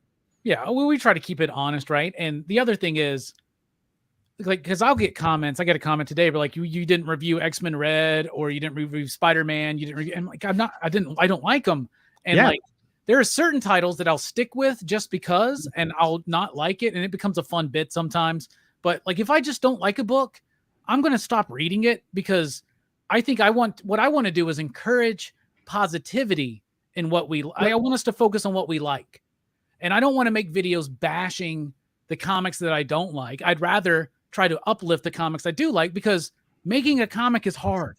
Making a movie is hard. I understand that. So like, I don't want to crap all over somebody's efforts. Nobody sets up and says, let's start making a terrible comic. That's never how a comic is created ever in life, right? I mean, everybody. Well, sometimes the whole plan is we can make more money with a failure and a flop than a hit. Are you telling you tell me there's not a producer scenario out there? I'm just Springtime with Hitler, the comic book. When Marvel let Moon Knight beat up everybody in an Avengers book for like 19 issues, I seriously got to wonder who lost the bet there. That was one of the most terrible crossovers I've ever read in my life, and I almost want them to comp me some months of Disney Plus for free. Like I gotta say, like it's there's a difference between bashing on someone and roasting them. Like if you love the creator and the comics that they have done, I think you can still give them a little of the business if it's not up to their normal standards. Yeah. I do that a lot with Tom King on the channel, so I don't know if he's a fan anymore, but Gotham City Year One's really good. Tom King's like up or down with me, man. But I spent probably a whole year talking about Nick Spencer on that Amazing Spider-Man run, so I'm not. I stuck through that entire Spencer run, bro, and it became a bit, dude. That was the book I was bashing every single week. I was just like, "What are we doing, y'all?" I think the big 50th issue where it was supposed to be a massive reveal, and by the end of it, they didn't reveal anything, and it went to the next arc around issue 60. I was like, "I'm done. I can't do this any longer.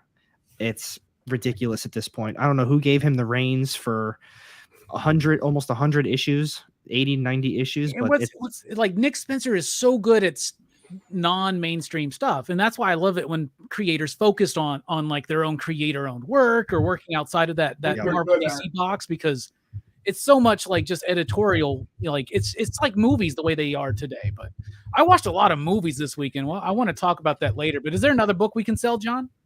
Yeah, you know what? We got to keep John on. We got to keep us on track. Oh, one thing before we go on, I just wanted to mention, because you were talking about Mosley, we did have the creator of Mosley on with Miss Jen on Monday, and I posted the link in the chat if you guys want to check it out later after the show, of course. You had Rob on? Yeah. I got to meet Rob Guillory with my buddy Robbie, another Robbie, and so we were like Team Rob, and like he's such a cool dude. I love his work, and I'm really excited for this book for him, because it's not just a cool concept, but it's at its core, it's a story about family. Cue Vin Diesel to show up at any moment, but it's what he did with Farmhand, but he's not drawing this one. So this is the first time I think that he's writing something for someone else to illustrate, and it's awesome. It's so good. Have you kept up with Farmhand? I haven't kept up with the newest one because we had some diamond shortages, and so I fell behind, and so I've been just waiting on the trade. But I love Farmhand. Farmhand. Yeah, that first volume was really good. That was really good. Yeah, really good stuff. All right, sorry, John. No, go ahead. This is a book we like. We talked about this before. Multiversing gone mad. You know what I mean? Like there's a version of every character. Just a little while ago, I just stumbled upon something where there's multiverse of Dr. Octopi. This whatever. It's sort of like they've spun out of control. One of the things I think they nailed, and we talked about this before, was Spider-Punk. Oh yeah. Spider-Punk is just a fun read. I can't really put it in any other words than that. We have Spider-Punk #1, CGC graded 9.8 for $62. This is a book that I just, even if you don't get this particular book, Spider-Punk is just a fun read.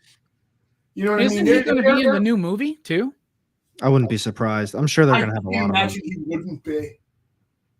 Yeah, I'm pretty sure he is going to be on there. See, I thought that was a really good series of Spider-Punk, and I could be wrong, but I'm pretty positive Ziegler is writing the new Miles Morales series as well. So I was really excited for. At least I want to make sure I'm right on this. Yeah, it's Cody Ziegler. The first issue of that was awesome. It was really good, and I'm not gonna lie, the quality of that book, just like in general, like the kind of thicker kind of cardstock kind of paper. Did you get the catch though that Marvel admitted that was a mistake? That was the cover stock on the first 4 pages and the last 4 pages. They basically used 3 covers on it. And because when I'm reading it, I'm like, wow, Marvel's stepping up their paper game. And then they're like, sorry, y'all, that was a mistake. Just don't expect that good of quality of paper going forward. We didn't mean to give you your money's worth. We're sorry. Yeah, no kidding. Now, that book it felt like my money's worth. Your money's worth. If you're spending $5-6 on a #1 issue, it had dynamic artwork. It had a great story. It introduced you to the world of Miles. It introduced a new story. It threaded that through with an emotional core, a human core, but also just great dynamic action. And it just felt good. The physical artifact felt amazing in your hand. Marvel, do that more often. You'll sell more books. Well, I think this is a thing we know they can do it. DC too. For whatever reason, I just decided to reread DC's Green Lantern. I guess it's Earth 1, they're calling it. And it sort of opens up a very different storytelling of Green Lantern. And it's Gabriel Hardman. I'm trying to remember who else has a book. But yeah, it is. I'm like, you can do it if you want to. But you're choosing to give us more robot, vampire, virus, dark underverse, whatever. You can do really cool new stuff. Yeah. And you're just choosing not to. And I think that for some people, I think that's just very deflating after a while. Yeah. Spilio said that Spider-Punk is in the next movie, and the actor from Get Out and Nope is voicing him. So is that cool. Daniel Kaluuya or something like that? What's his name? I don't know his name. He's going to be great. Did an images for that book not come up, or? I don't think it did. I don't think we got that. Did I get wrapped up in something? What was the book? You went, no, it was just Spider-Punk #1, CGC graded 9.8. We were just talking about the book. No, but I think that's what bothers me the most about a lot of new Marvel. It's like they'll charge $5 and $6, and it's still just like the regular paper, but they call it an oversized issue. But there's really, I don't know, like the Scarlet Witch, just because it's oversized. It's like 8-10 more pages. Yeah. What are you really getting out of it? There's no like more quality of a story. You're not going more in depth. You're not giving us backstory on what she's been up to. She just all of a sudden is now here with her Emporium, and she's got this door. They didn't go into depth with that. They didn't explain. And what was her name? Kat Danning. I don't know her name in the comic. Is that the first time she's ever been in a comic? Man, that actually might be, because they created that. Is that who that's supposed to be? Oh, yeah. It has to be. I feel like it looks just like her. Huh. So I was going to claim the Windsor Purgatory book. Is it Darcy? Is that her name? Darcy, yeah. Good pickup, John. That's a really, really good book. I liked it. And this is not obviously the first appearance of Spider-Punk, but this is his first solo #1 issue, right? Yeah, because we have like Spider-Punk Must Die or something. I mean, we've seen... he's been in other books. And then I guess Spider-Punk Must Die was what? Like a miniseries or limited series, I guess? Super quick. That is the first time that she's in a comic book. Darcy Lewis. Okay, well, spec book, everybody, good. I was when I had to order that book, they had so many covers, and I ordered way more of a Scarlet Witch book than I thought I should have. So when it came in, everybody looked at me, and I was like, "Let's just hope there's a first appearance in here." Lars Man wants the Spider Punk. Nice. We surprisingly the shop had a lot of. I think the Scarlet Witch, they had a lot of those too. I think my shop was banking on the same thing. But as far as Marvel goes, like even Fantastic Four, Gold Goblin, they only had like 3 copies. Really? That's been selling well for us, actually. Gold Goblin. So the Dark Web stuff actually has been selling well for us, which surprises me because the initial interest seemed low. I don't think it's very good though, from what I've read personally. I like the Amazing Spider-Man books. I haven't kept. I don't think so. Is that Al Strauss not doing the covers for that? He doesn't. I need you to write. Like, are you writing stuff down for me and Rex? Okay. I wrote down a sandwich order. I did. Y'all are the ones that decided to let John. Amy could have came and done the show, but we left John in charge. You got to go to the computer. Oh my God, I did this already. And go down. Oh, that's the funniest part. John hasn't even been at the computer. Hard to go back and forth between this and what I have to do. I don't think John was properly trained before this tonight, y'all. But this is the emoji with the baboon just hitting the keyboard. We're 3 minutes from break, just so everybody knows. So. Yeah, all right, we won't worry about it now. Then, yes, I wrote stuff down. And people bought books. There's another one I gotta ask you about, Robbie. I think so. Thank you, Amy. Keep up with it, and I know some people don't think they have to send in their forms because we have all their info already, but please actually send in your form because it'll make it easier, especially in case there's a note missing. So please, for me, everyone who buys stuff tonight, make sure you fill out your form. I don't care if we have your info already, just fill it out. Thank you. All right, who wants a shirt that says Amy's the boss? I do. I want one. Does it have her picture on it, or does it just say that? No, just her face. It's like tilted sideways. Did you not watch Mallrats? I'm sorry, Chasing Amy. All of a sudden, it'll be likeness rights. It'll be likeness. Yeah, you're right. Chasing Amy's a great movie. I love that movie. Oh my God! It's got our buddies Jimmy and Joe are in that movie.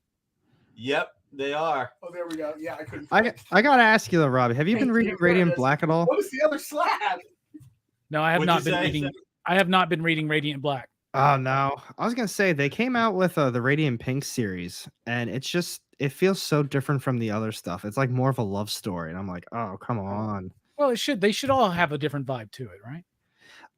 I guess. I mean, I think they did a good job with the Radiant Red tie-in series because they kind of gave her a backstory. They showed her family and just, all that stuff. When they did the little issue with the Radiant Yellow character, it's kind of the same thing. But now with this one, she's kind of more of a teenage girl, and it's like a love story. And I don't know. It's got that Power Rangers vibe, so they're going after Pink Ranger fans, right? So what's this CGC book?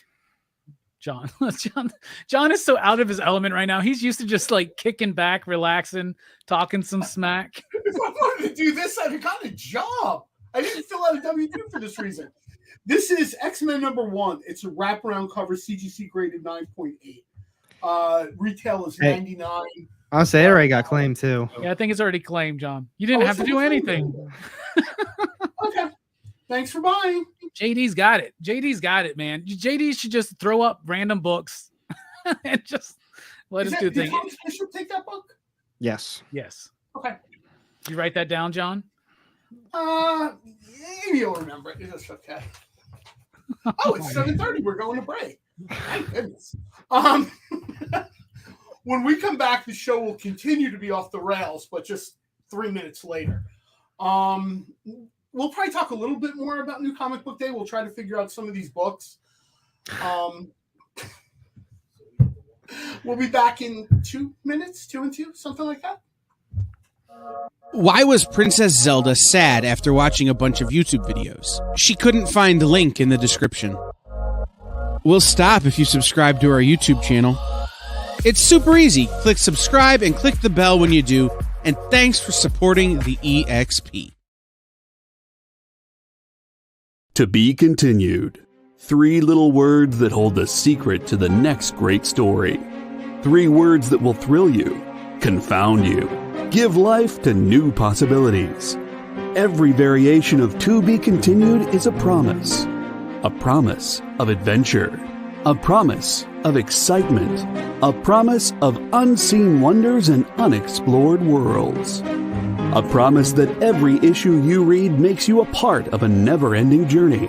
And behind every page, there will be an unopened door waiting for you. This story to be continued at your local comic book shop today. Visit ComicShopLocator.com today. Comic Collectables is a pretty straightforward show.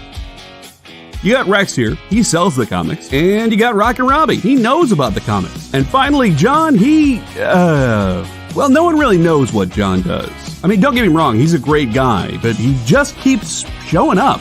Come to think of it, I don't even really know how he gets in here. Anyway, awesome comics, rare books, rarer signatures, slabbed books, and amazing cover sketches by Ken Hazer and others. Simple formula, you want the comics, you buy the comics. To sum up, Rex sells the comics, Robbie knows the comics, and John, who might possibly be a ghost. I mean, seriously, has anyone ever seen him show up or leave? Comic Collectables with Rex and John, Mondays from 6 to 8 Eastern on The Experience. Comic Culture and Sales.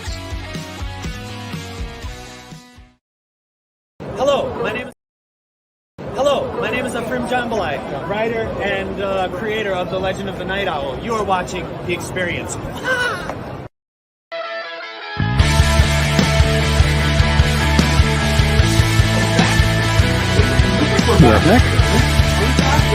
Yeah, John.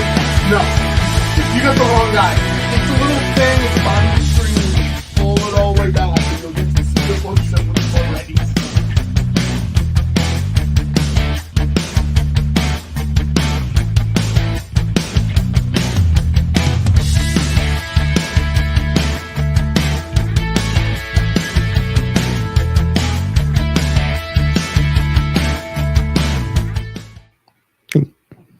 Gorgeous. All right, cool. This host has unmuted. Oh.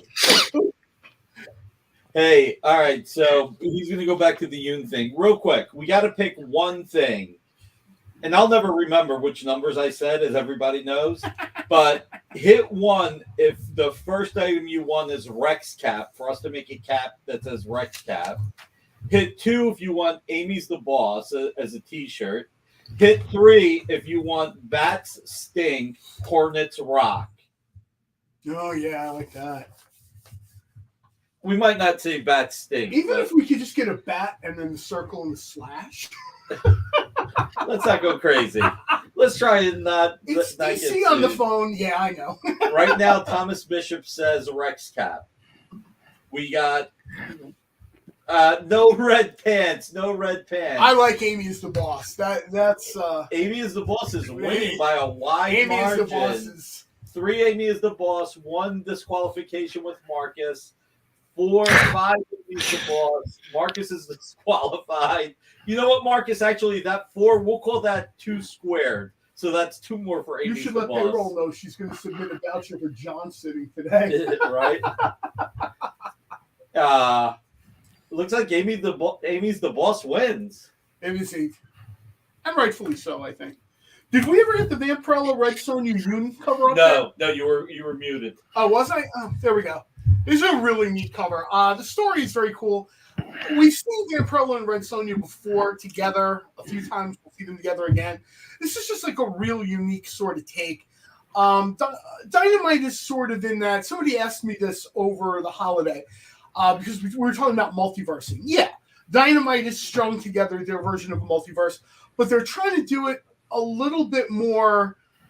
Like a great example is Purgatory Must Die #1. That's really where you want to start. Like if you haven't been on board so far, there's some really cool stuff like Red Sonja's superpowers, Vampirella Dark Powers. But if you really sort of want to kind of get into the meat of and I don't know for a fact if this is going to happen. I've suggested it. I'm sure other people have suggested it. I would love to see like a Chaos versus Dynamite eventually, a sort of a thing. And they're moving a little bit in that direction. Purgatory Must Die. Purgatory's in this book is really sort of put on the spot. There's no other way to put it. You know what I mean? So yeah, this is absolutely something to start with.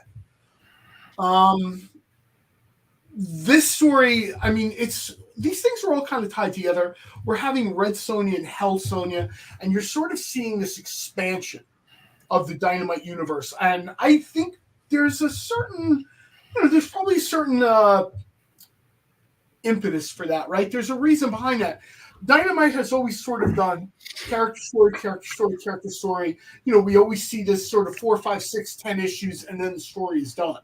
And now we're sort of seeing these interconnected series that sort of flesh out Dynamite's universe. You kind of have Chaos over here, and you have some other characters here, and then you kind of have like the mainstream characters in the middle.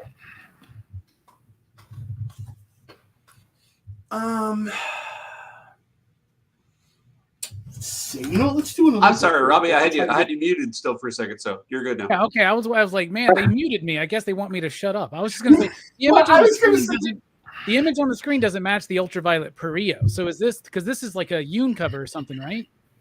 That's the one I mentioned. I'm not sure. Do we have a ultraviolet cover on here for this? There it is. There. Okay, we got the right. My bad. I had the wrong description. Okay, so it's not just me that's terrible. No. It's not just me. John, you're fine.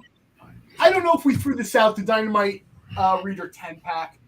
We always have it, but, just in case maybe there's somebody new who hasn't seen it. Amy also mentioned, too, make sure we have your, information, click the links, fill everything out or whatever. Not that I care if Rex has a harder time, but I want you guys to get your books. Well, we don't want Amy to have a harder time, for sure. You've seen how it is. You're trying to get your books. Rex has got some offspring calling. It can get confusing. Lars Mann wants Vampirella versus Red Sonja. That's a nice book. That's a really nice book. Now, before we went to break, John, we had Thomas asking about the Walking Dead and Daredevil books. Really? I'm kind of curious about those too. Do you want me to ask Nick? No, I'm just kidding. I wish somebody knew, man.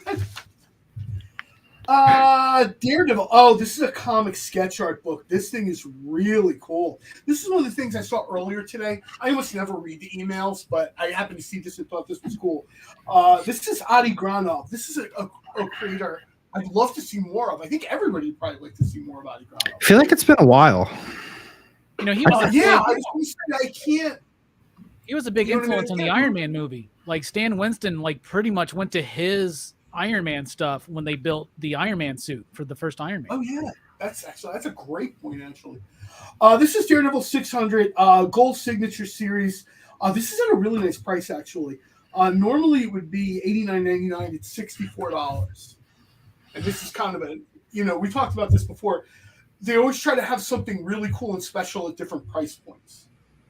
You know what I mean? Like we kind of go in the full spectrum from, like George Perez's copy of JLA Adventures is $500. And this is something I think on like the friendlier sort of, I don't know if there's a ton of Adi Granov stuff being done. The Gold Signature series are always really nice. I love his work, and the Daredevil's nice. The composition's great, but man, I am such a fan of Elektra. My favorite female character at Marvel is Elektra. My favorite DC is Zatanna, but my favorite at Marvel is Elektra. And this is one of the most BA Elektras I've ever seen. Like, she looks like she could kick some tail. You know what I'm saying? Like, it's hard to make someone look both violent and, let's be honest, right? There's a certain aesthetic that you have to have on the cover. She's sexy as well, man. Violent and sexy. We can say that, right? Yeah, I mean, it's not easy. It's not easy. As much as I love the 90s, it was stick figures with collars. And it was very hard for me to buy into the fact that they were going to beat anybody up. You know what I mean? Nice to look at, great books, but, come on, really? I have never seen this cover, and I am blown away by this cover. I've never seen this cover. I'm blown away by the Elektra representation. I'm sprung on this, man. I'll tell you what, Thomas, you got a good pickup. That's a nice pickup. I'm gonna have to find this one. Can we get one of these with Daredevil taken out of it? Isn't there an app where you can remove people? and remove images. Oh, do they do that on the new Google phone? I think you can literally click on something. They showed a picture where you take a picture, and of course there's some goofball in the background, like, and you can just take them right out, and you just get the, We need to do that for that cover. not to disrespect Adi Grounov, but you could have just stopped at the lecture. We kind of didn't need a guy in a red suit for like the millionth time. Someone can Photoshop me a print of just Electro. I'll go to the office next door. That's going in the boudoir. You know what I'm saying? I'll tell you a book we had that was also really cool, signed by one of the longest suffering creators on social media. I have bothered Josh Williamson since he did stuff for Monkey Brain Press, and that's probably 2010-ish. And this guy has never blocked me. Now, of course, he works on, high-level stuff, Flash, whatever. This is Robin #3, signed by Josh Williamson. Normally $49.99. Tonight it's $30. I love this book, too. It is basically Bloodsport Mortal Kombat meets Robin. It's a tournament to the death. It's a kumite. Yeah. It's awesome. I love this whole book. It's fantastic. And Connor Hawke being back. When I started reading Green Arrow, it was the Mike Grell stuff. But then very quickly, I remember he died. It was a big deal. That's when I came back to it. And then we got introduced to Connor Hawke. I read all of that stuff. I love that run. I actually read a good chunk of this Robin run, too. It was pretty solid. It was good, and it paid off. It paid off, and the threads are still being sprung. Lazarus Planet, the stuff that starts next week for DC, their next event or whatever, all springs from what Williamson laid out in this issue, in this story. Yeah, I mean, this is just, there were characters created in that time, maybe late 90s, where, let's be honest, they didn't age well. You go back and you look at them now, and I hate to use this term, but you do cringe a little bit. You're like, ooh, what were you thinking here? This was terrible. Connor Hawke was a character that kind of started hot, well-defined, and every time they kind of bring him back into something, you're like, why does he keep disappearing? Just leave him in a book. And I think when you get to this Robin run, that's sort of where you're like you said, this is unapologetically Mortal Kombat.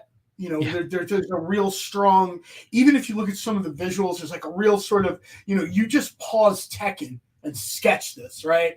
And, I don't have a complaint with that. That's the kind of thing I'm fine with. And this is another book where I sort of reference, if you want to do something different, this wasn't tied into vampires and robots and 9 versions of Robin. You sort of had a nice little self-contained story here. Everybody liked it. I didn't hear anybody badmouth the story. And like you guys mentioned, it has, traction into books moving forward. Yeah. Maybe if they concentrated a little bit more on that.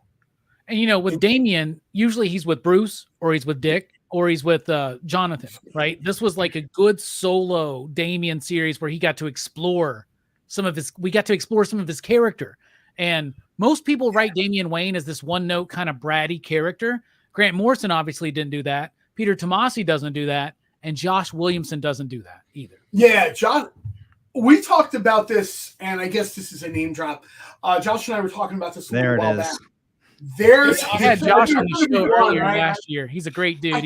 He told me he was a fan of the show. We had a conversation. It was great. That's two drinks. We talked about one of the alternate reality versions of Damian Wayne in the future, and he kind of remembered this and thought it was cool, where he's Batman, obviously, but he's in a trench coat and he's almost like Bat Constantine. If I remember, Gotham is burning. Gotham's burning. Yeah, I remember this story. Yeah, he sort of almost becomes. You know what issue of Batman that was? Yeah, 666. Was it? 666. Yeah, it was great. And more than anything else, that showed you what you could do. And again, I'm not advocating for a zillion versions of characters here because I think everyone's a little tired of that. But that one issue showed you what you could have gotten or what you could get in the future with like a Damian Wayne sort of maybe less being under people's thumb, like you said, maybe seeing him begin his journey in both the martial and mystic arts. because that isn't his DNA, right? I mean, your grandfather's Rachel Wool. You kind of have, you know what I mean? There was a metaphysical element to that story. Remember, because it was about the devil and the spirits of like the different Batman and all that kind of stuff, and it thread out into the future, and it was a really great stuff from. If I remember left on best offers, by the way. It's a lot of good stuff. That version of Batman. What were the best offers? They were. Do you need to do a John Cap at least on best offers before they? I don't know what the best offer books are. Hold on a second. Let me see if there was the Logan Legacy. Yeah, Death of Logan Legacy. Great timing. Signed by Charles Sewell. Best offer started in 1974. If somebody bid on this, let me know, because I don't. I can't. I don't think anybody started bidding on this yet. So there's no bids on it yet. Snatch this away in the next 10 minutes. Yeah, I was going to say Charles Sewell's signature. I mean, this is a nice book. This is the other book we have, The Best Offer. We've kind of talked about this a lot, so I'm not going to burn the last 10 minutes of the show. The Best Offer starting at $500, JLA Avengers. This is one of these things where I think legitimately, we've done this show for a while now. This is an opportunity to get something kind of special. It's not at everybody's price point, let's be honest. I know there's people that tune into the show. They're not expecting to drop $500 on a book. But this is sort of one of these things. We have two of these. The proceeds go to George Perez's widow, kind of help out a little bit. And we've talked a lot about this book in the first hour of the show. I don't know when you're going to see this in a accessible format. I don't think it's available digitally. And some of the nicer versions from its original inception. I mean, I saw a slipcase on eBay disappear in an afternoon. People just paid the price. I think the bidding started at $50 and it was like a max of $500. Somebody just bought it. They didn't want to mess around with bidding. They just wanted the book. This is something and that's these come with it will come with a certificate, right? Yeah, I'm pretty sure. I didn't see it written on here, but I can't imagine at that price point it doesn't come with a certificate of offer. I'm pretty positive Nick said last week that it was going to come with a certificate. Yeah. Like I said, I'd be stunned if it wasn't this kind of at this price point. So yeah, I mean, there's 10 minutes left. This is a nice book at that price. And like I said, it's not for everybody, but yeah, I mean, there's one right now. They're on eBay right now, and they're like, people want like $200-$300 for them, but this is actually from his collection, certified. Yeah, this is and it helps Carol Flynn out. So that's even cooler. Yeah, if I was looking for this book, this would be the one to have. Comic book creators don't get, insurance. They don't get benefits. No. That's why the Hero Initiative exists. That's why people like us that are passionate about comics, you out there in the chat, that's why we need to rally together, and we need to take care of these creators that have created so much amazing stuff that these companies are getting billions of dollars off of. But don't get the flying around the jets, and people are taking the subway to work still in their 70s and 80s. I'm not screaming about redistribution of wealth, but I think there's a way that you can still be a billion-dollar company, and people shouldn't have to sell their own books to pay their bills. You know what I mean? There is a long list of people selling original art, this and that. I mean, to pay for doctor visits. I think that Peter David, who's been a consistent writer in the industry for 30 plus years, just recently had to have a GoFundMe for medical bills. So like that's not cool, man. And like I love this community and how we support each other, and let's support our creators. Yeah, especially some of us that are older, and not necessarily that this absolutely equates more disposable income, but people that kind of have the means. This is a nice way to give back a little bit. I mean, George Perez has been drawing books for me since the 80s. I mean, not for me specifically, but you know what I mean. He's been creating art that I've enjoyed since the 80s, right? Yeah, and I know back and so much great stuff. People are asking for a recap. Do you just want to go down the list and hit everything, including everything? Yeah, I think I'll just do that. I mean, recaps aren't really my thing, but it's time for our John Cap, y'all. First ever John Cap. Oh my goodness. Amazing. I'm just gonna go down the list real quick. Although somebody said it looks like I'm taking my driver's test. You know what? Kinda. You're like, it even looks like you're trying to look over to where Rex would be and cheat off of him. He keeps looking over, waiting. Like, come on, man, just There's come nothing back. there. Now, you know what? I'm going to have to text his daughter and say, look, whatever emergency you have, it's got to start at 8:01. I'm sorry. We got books to sell. I'm sorry. Too much pressure for me. Your legitimate half brother, man. We got Dynamite Readers 10-pack, $5, $10. It's the best thing consistently what we do here. If you want to jump into Dynamite, it's the best way to do it. And a lot of those packs I've seen have some really cool sort of variants and stuff like that are just randomly stuffed in there from cool books like Battlestar Galactica, Peter Cannon Thunderbolt, The Shadow. I don't know if we've done this book because I hate this character, but we'll do it now. Batman number 100, signed in silver by James Tinian IV. We've talked about this guy forever. He's kind of like, he's at the big boy table as a creator right now. He's been there for a while. I don't foresee him not being there for a while. This book was $69.99. It's on sale tonight for $50. That's sweet. That's a great price. Yeah. Cool book. Sort of. No, there's not going to be. Or did we give stuff away tonight? Maybe we should have because this show is terrible. This is a great show. Yeah, this show's not terrible. Too hard on yourself, We'll edit that in post. It's not like this is going out live. It's fine. Robin number 3, signed by Josh Williamson. At $30, this is probably the kindest price to get his signature. Because if you have to go try to find Josh, he's at a lot of shows. He's at a lot of stores. Josh loves to go to a store. He's talked about that before. No, I don't think Darkwing Duck came out today, actually. No, that's not today. I have read the first issue, and Darkwing Duck is awesome, y'all. You're going to love it if you're a Darkwing Duck. It's time to get dangerous. But yeah, that did not come out today. If that had come out today, I would have been here much earlier. Best offer book. There can't be much more time left on the best offer books. Starting at 1974, Death of Wolverine. Real quick, I don't think we should call it a John Cap. Okay? Yeah, because I'm terrible at this. I think we should. Now, this is a little bit of a riff on it. So, no, don't anybody look into any other meaning, but it sounds better. A Johnny Cap. Johnny Cap, nice. Just like Johnny Cakes from The Sopranos. I was just thinking that. Like I said, but, Johnny Cap. I think Johnny Cap just goes better. I like Cold Cap. That's a good one. Oh, that I like. That's the one. That's the one, the Cold Cap. That's the Nick one. will watch this back and be like, he forgot half the books. This isn't funny.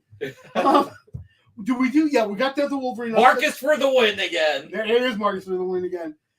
And that's the best offer book starting in 1974. I think there's just a couple minutes left on that if somebody's actually going to make a move. We just did Daredevil 600 comic sketch art and variants gold by Adi Granov, $64. We're 1 minute left on the best offer book.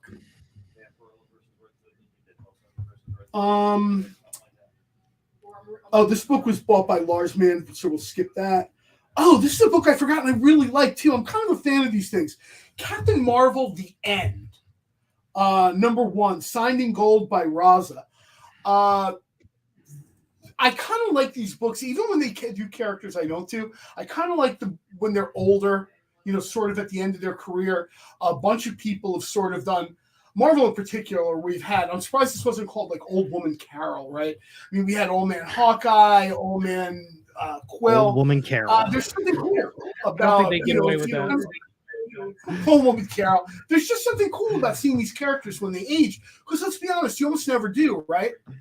Especially for decades, everybody had to be 30 years old, unless they were a teen sidekick, right? Nobody was allowed to age too much, which is why it was so cool originally in Dark Knight, when you saw like an older Bruce Wayne. So I Lady Carol, nice. This is a hot cover too, hot artist.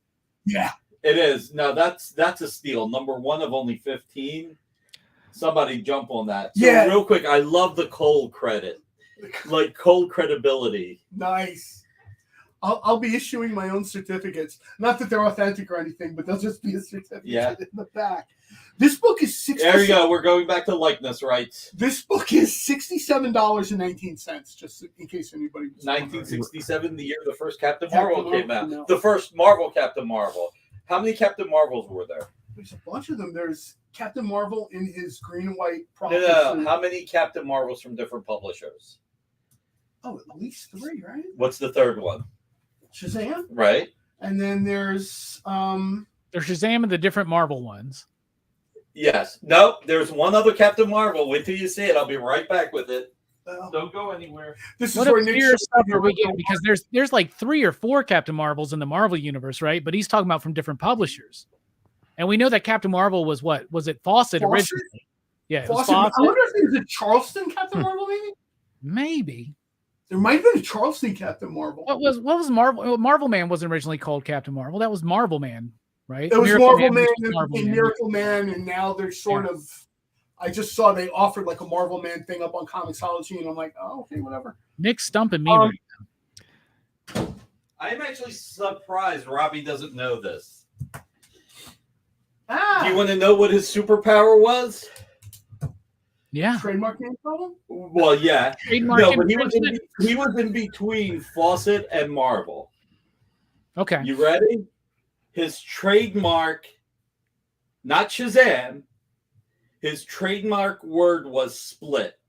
Split. Wow. Does that tell you guys who it is? Me, no. Does Captain Carvel count? I love Carvel. Oh, wow. I've never seen that. Yeah, I have no idea what that is. Literally, I have never seen this before. I'm sorry, guys. I really need to go through Nick's personal office more. Well, I've never even heard of the Terrible Five. This is... So, seriously, so he's captured here, and what he does is he says split, and he gets disjointed. His limbs come off. I am not kidding. That is so awesome. Who has the rights to this, Nick, and why is it not you? I'm telling you, I'm thinking about getting the rights.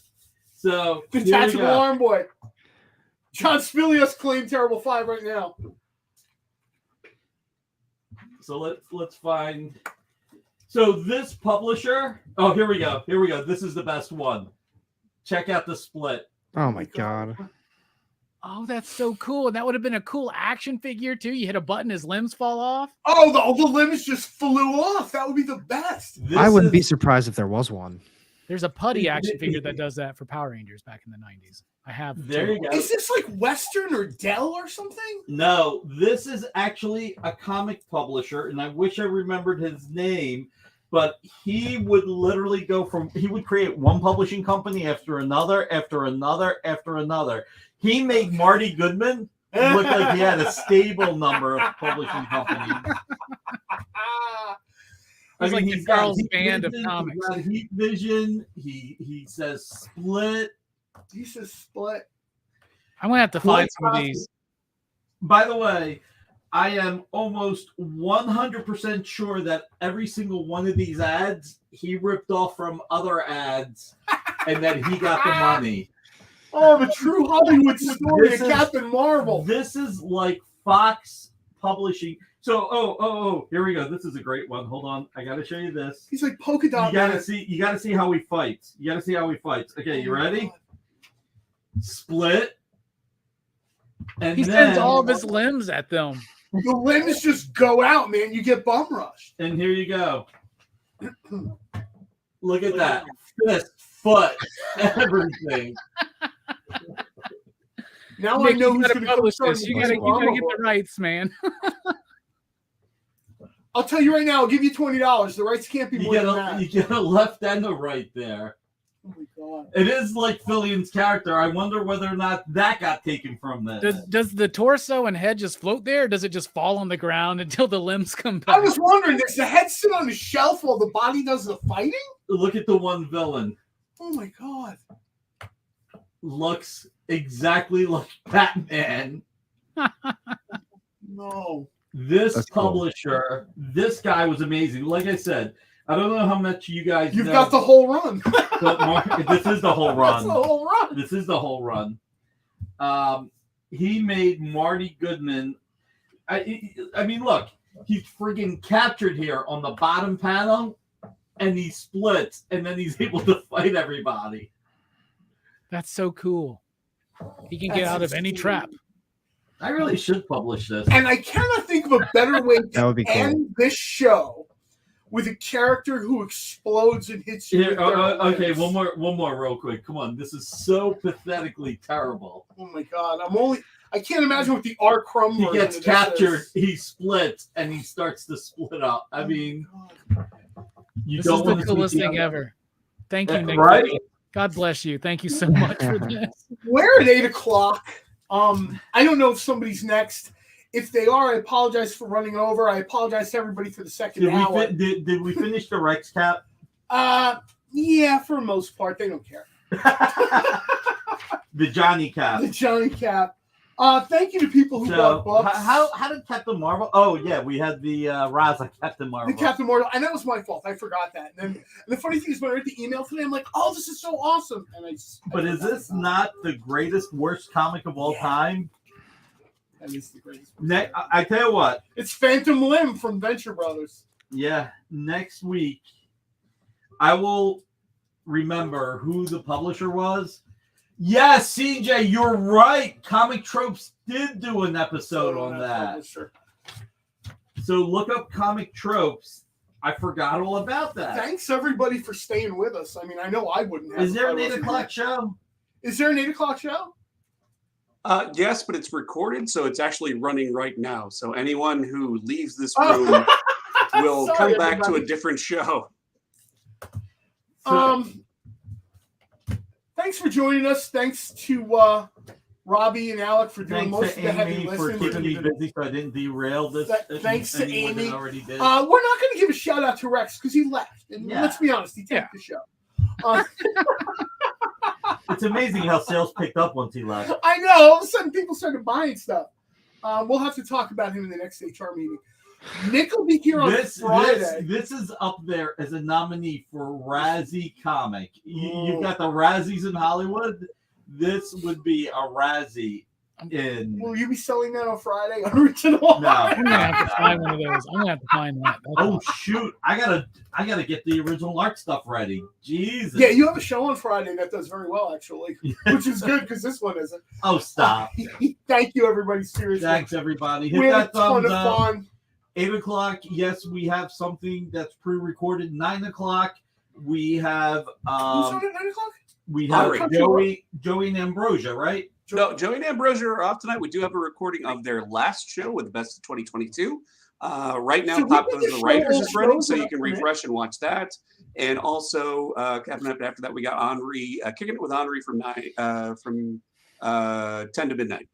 John, I bought this so long ago, and when I say so long ago, I'm talking about like 14 years Like in ago. the Great Eastern Show? Remember how I said I have organized chaos in my office? Mm-hmm.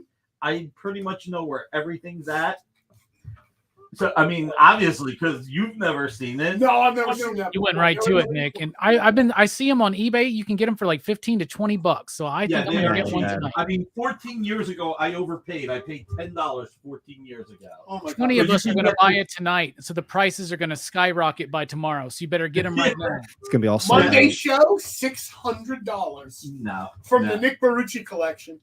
John, if I wasn't about to do research on this now about actually doing something with the character, I would give it to you. But now I got to do my research.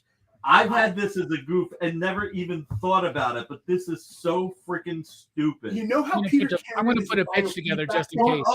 By the way, look at the back creature. He tried to avoid trademark by putting the back creature as a different color on the cover than on the interior. Oh my god! Remember the color he was on the interior? Yeah. Nice. So That's you guys do gotta watch that Comic Tropes video. Oh my It is, yeah, John, you gotta pick this up. This is so freaking stupid. It's hysterical. You know what? This could be the ultimate expression of Peter Cannon's biofeedback power. Well, this is what gave Marvel the idea of getting Captain Marvel, seeing this book. I would not have made that leap. God bless them. Neither They were like, we can do anybody that. else. Apparently, Stan Lee did. Excelsior. So, guys, John, I think it's just one. There's only It's one. 101. You got the whole set, brother. It's September 1967.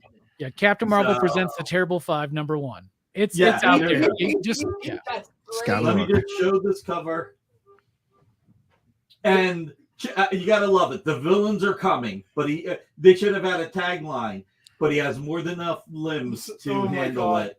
Can this be the end of Captain Marvel, Comicdom's greatest hero? God, this is so This is terrible. the greatest ending of this show ever. Listen, let me I literally just bought this, y'all. It's in the way. It's on the way. Like I just bought it. It's awesome. let me just tell you one thing. You know what the Terrible 5 here is? The writer, the artist, the colorist. The colorist. Actually, you know his 5 limbs. Actually, you know what the sad part is? What? Guess who the artist was on this? Please don't say Wally Wood or somebody like that. Thank God, no. Oh my God. But still, somebody reputable. There might have been a few issues of this. I can't remember. Oh my God. It doesn't say, but you're going to tell. I can tell you who it is, but I am almost 100% certain, but I could be wrong. Tell me who you think it might be looking at that.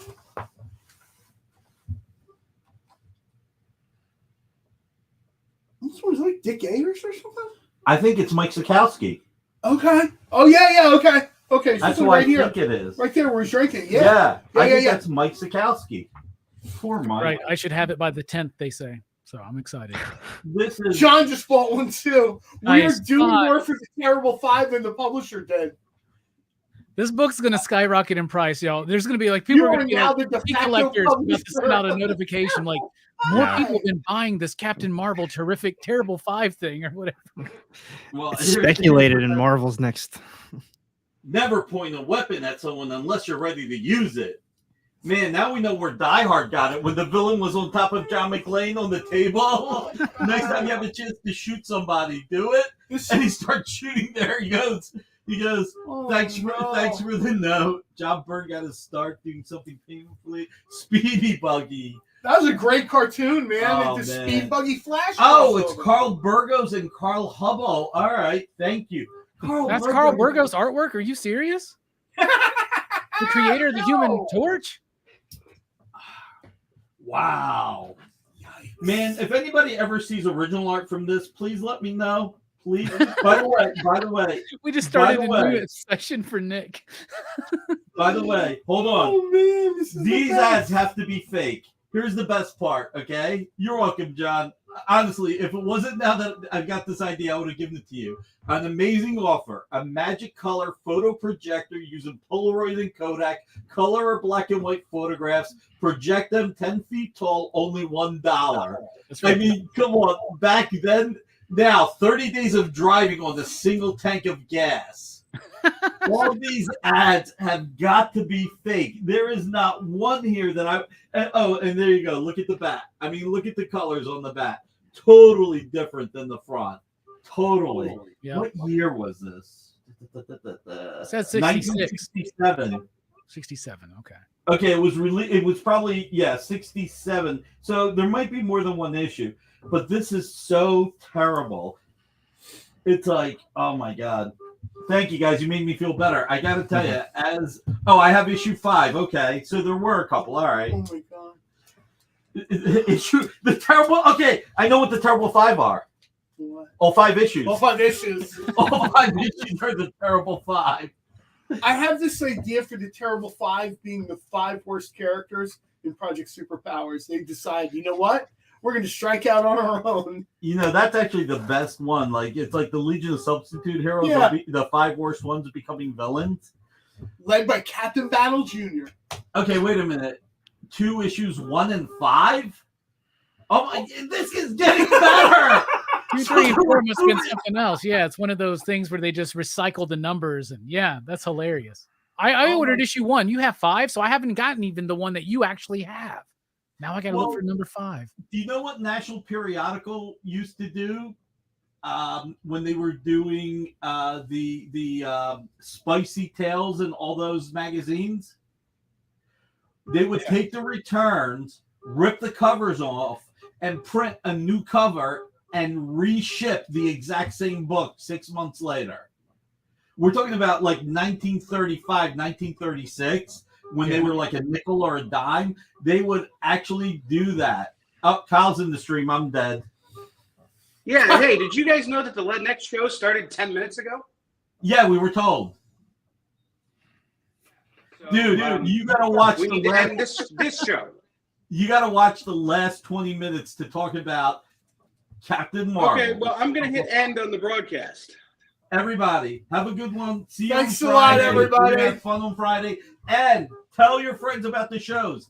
Help us get to 1,500 subscribers. We've got a big surprise for everybody.